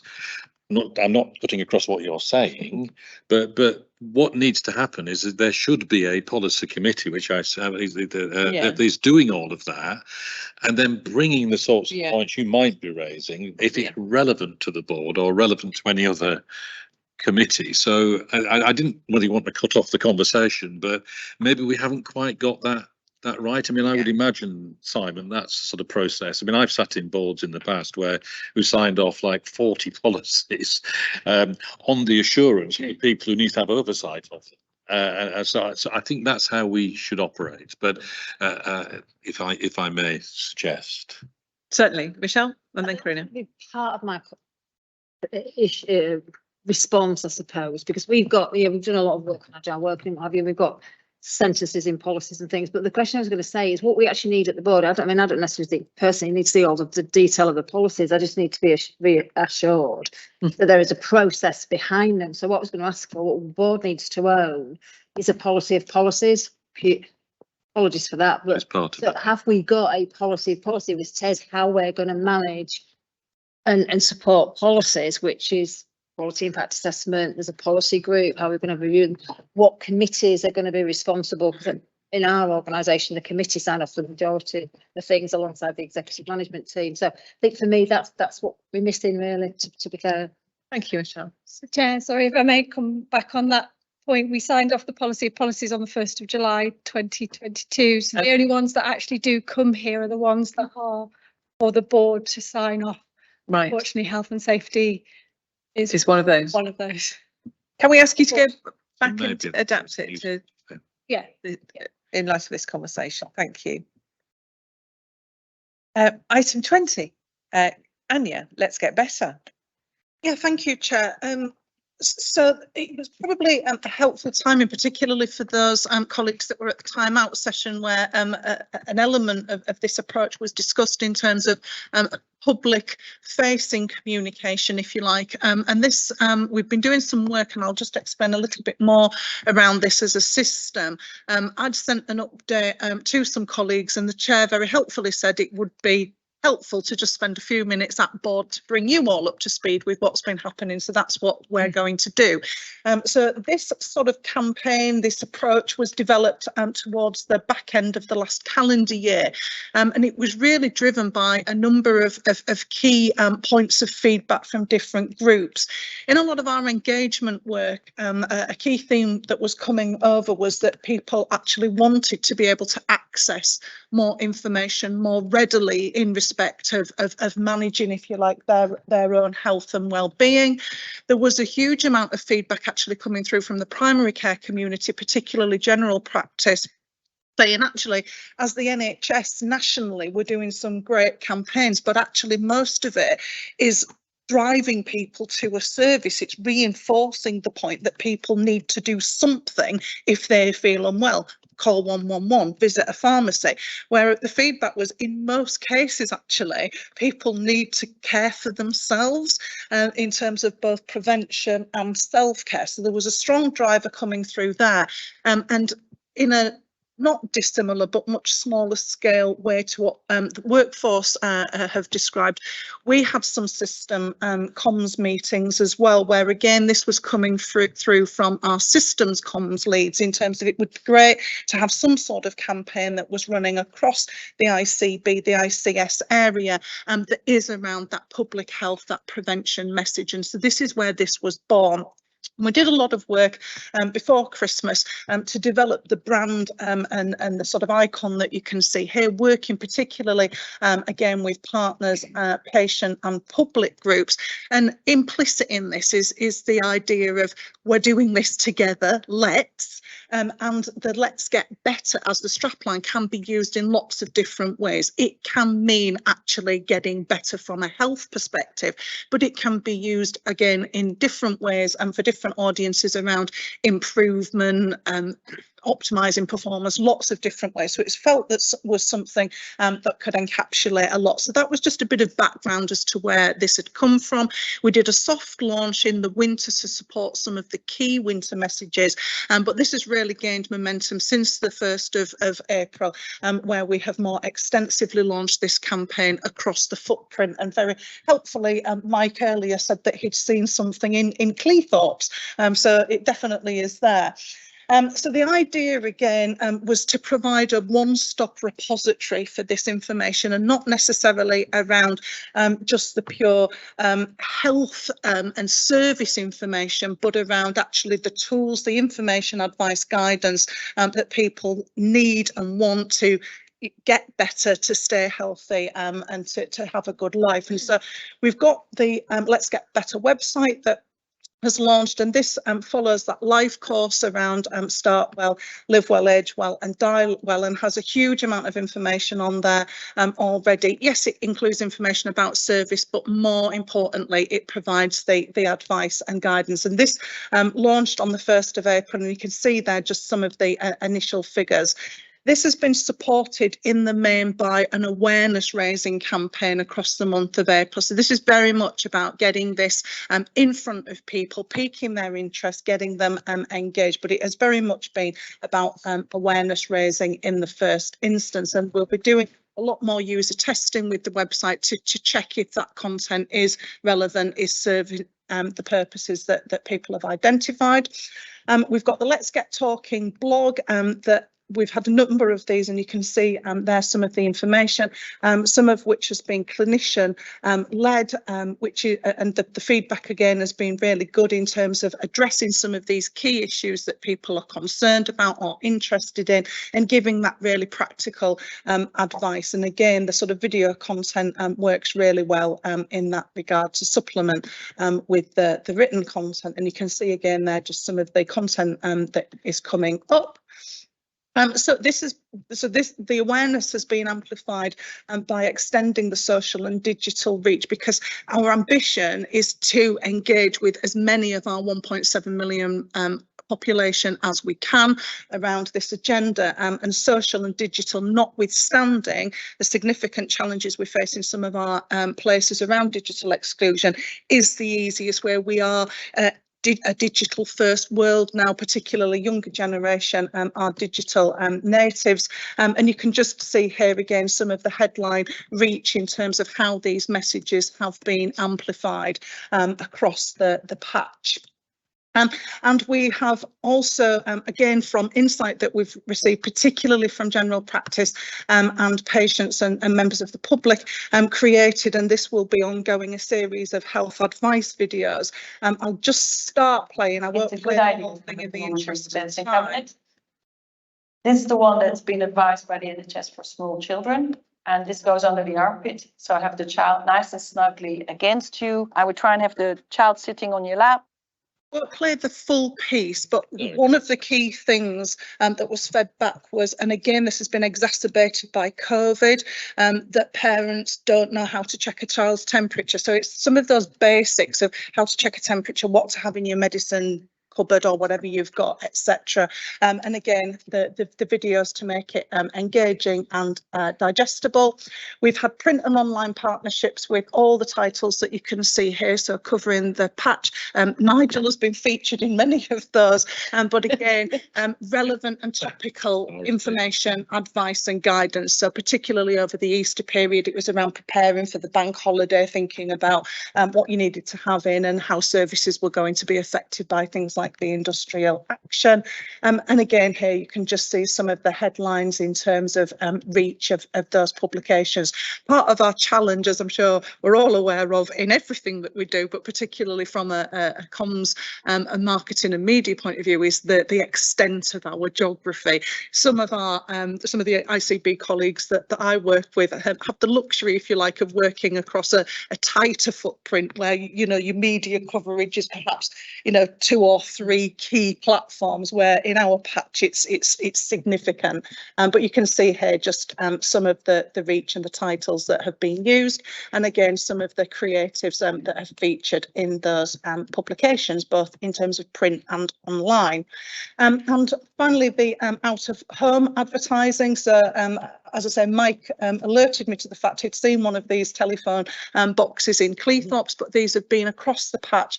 And for those of you that travel through the Hull area, the billboard is the really big one next to Hull Royal Infirmary, which Andrew's nodding, you may have seen on your way past. So it's really building that awareness of the brand and the collateral and the platforms available.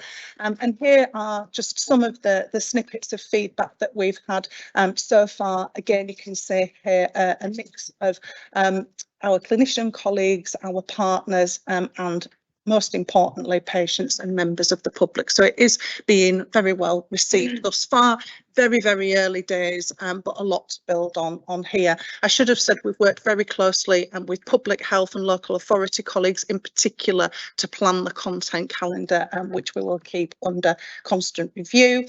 It's obviously quite tricky to absolutely demonstrate and understand the impact, particularly when we're just in this awareness building phase, but in everything that we can track, we are tracking and measuring actually the engagement, the reach around this. And as I say, we'll be doing further user testing with key groups. And here is just top line of what's next in terms of everything from toolkit rollout, brand guidelines, as I've touched on, more of those topic-based campaigns around those really relevant issues, and just the further iteration and development of the campaign. So appreciate that was a whistle-stop tour, but hopefully that was helpful just to give you a flavour of that campaign in the first month and where we want to take it in the future. Thank you, Chair. Great, thank you. Such a big part of that public engagement piece that we're seeking to reach out to people to take more responsibility for themselves, as we were discussing this morning. Any comments about anything? Yes, Mark. Yeah, Anya, I thought the brand looks great, so thank you for that.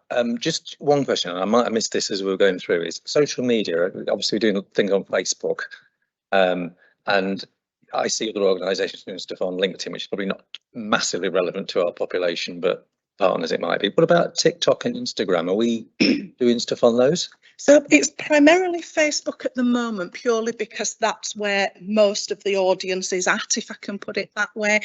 TikTok, as I think colleagues may be familiar with, is more of the younger audience, and there are, let's say, some issues as well that we need to consider around how far we take TikTok.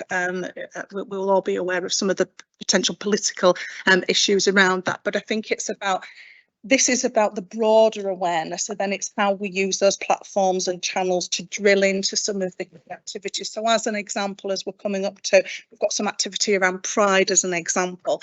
So we'll be doing a lot more themed focused activity in support of our LGBTQ plus community. So TikTok is a likely channel there that we would use for some of this. So it's in simple terms, it's about horses for courses, I think. And I guess it was that younger part of the population I was thinking of, if I'm honest, in that question. So, all right, thanks. So it will be extended and reach across. Jason. I suppose for me, I think this looks really good. I suppose it's about the interface or the risk of duplication to the stuff that is already in existence within certain places. So I'm thinking about Connect Support in Hull. I think there's a similar kind of Connect Support kind of website in North East Lincolnshire, which is that very localized directory. So some of this is around, we need to be really clear about what sits where or what the link between the two is. Because I think when we've done the kind of piece of work with communities in Hull, we find it really confusing having to go from different websites to different websites. Actually, we don't quite understand, is that information the right one there, the NHS on it, or is this one? And actually, there's almost something about how this kind of embraces some of the stuff that is already there, but also brings up some of the quality. Because one of the issues I think we always have with databases is how up to date are they, but also this is really useful when we talk about the optimization conversation around what could we do to stop smoking, to get more active. Actually, this becomes a really, really effective link into existing kind of systems. I know Hull are redoing theirs at the moment. It's proving to be a real challenge, but actually I do think probably a lot of this probably sits under local authority funding that we just need to kind of not ignore politically and also financially, because it is quite expensive. Yeah, thank you. Anybody else? Okay, we also included in the board pack at the request of the non-execs some good news. You said the board papers are always so full, the board pack is always so full of bad news. Is there anything good? So we have included our weekly bulletins, which you may have seen at the back of your board pack. Not compulsory reading, but if you do feel you need a little bit of something to brighten your day, they're there in the board pack and will be from now on in. Thank you, Anya. Item 21, we're back to the BAF. And here's my question. Given our discussions this meeting, are the board satisfied that the Integrated Care Board assurance framework is tracking the right risks in respect to the achievement of our strategic ambitions? Is there anything that occurs to you that we're not tracking that we should? Are those risks the right ones? There's your chance.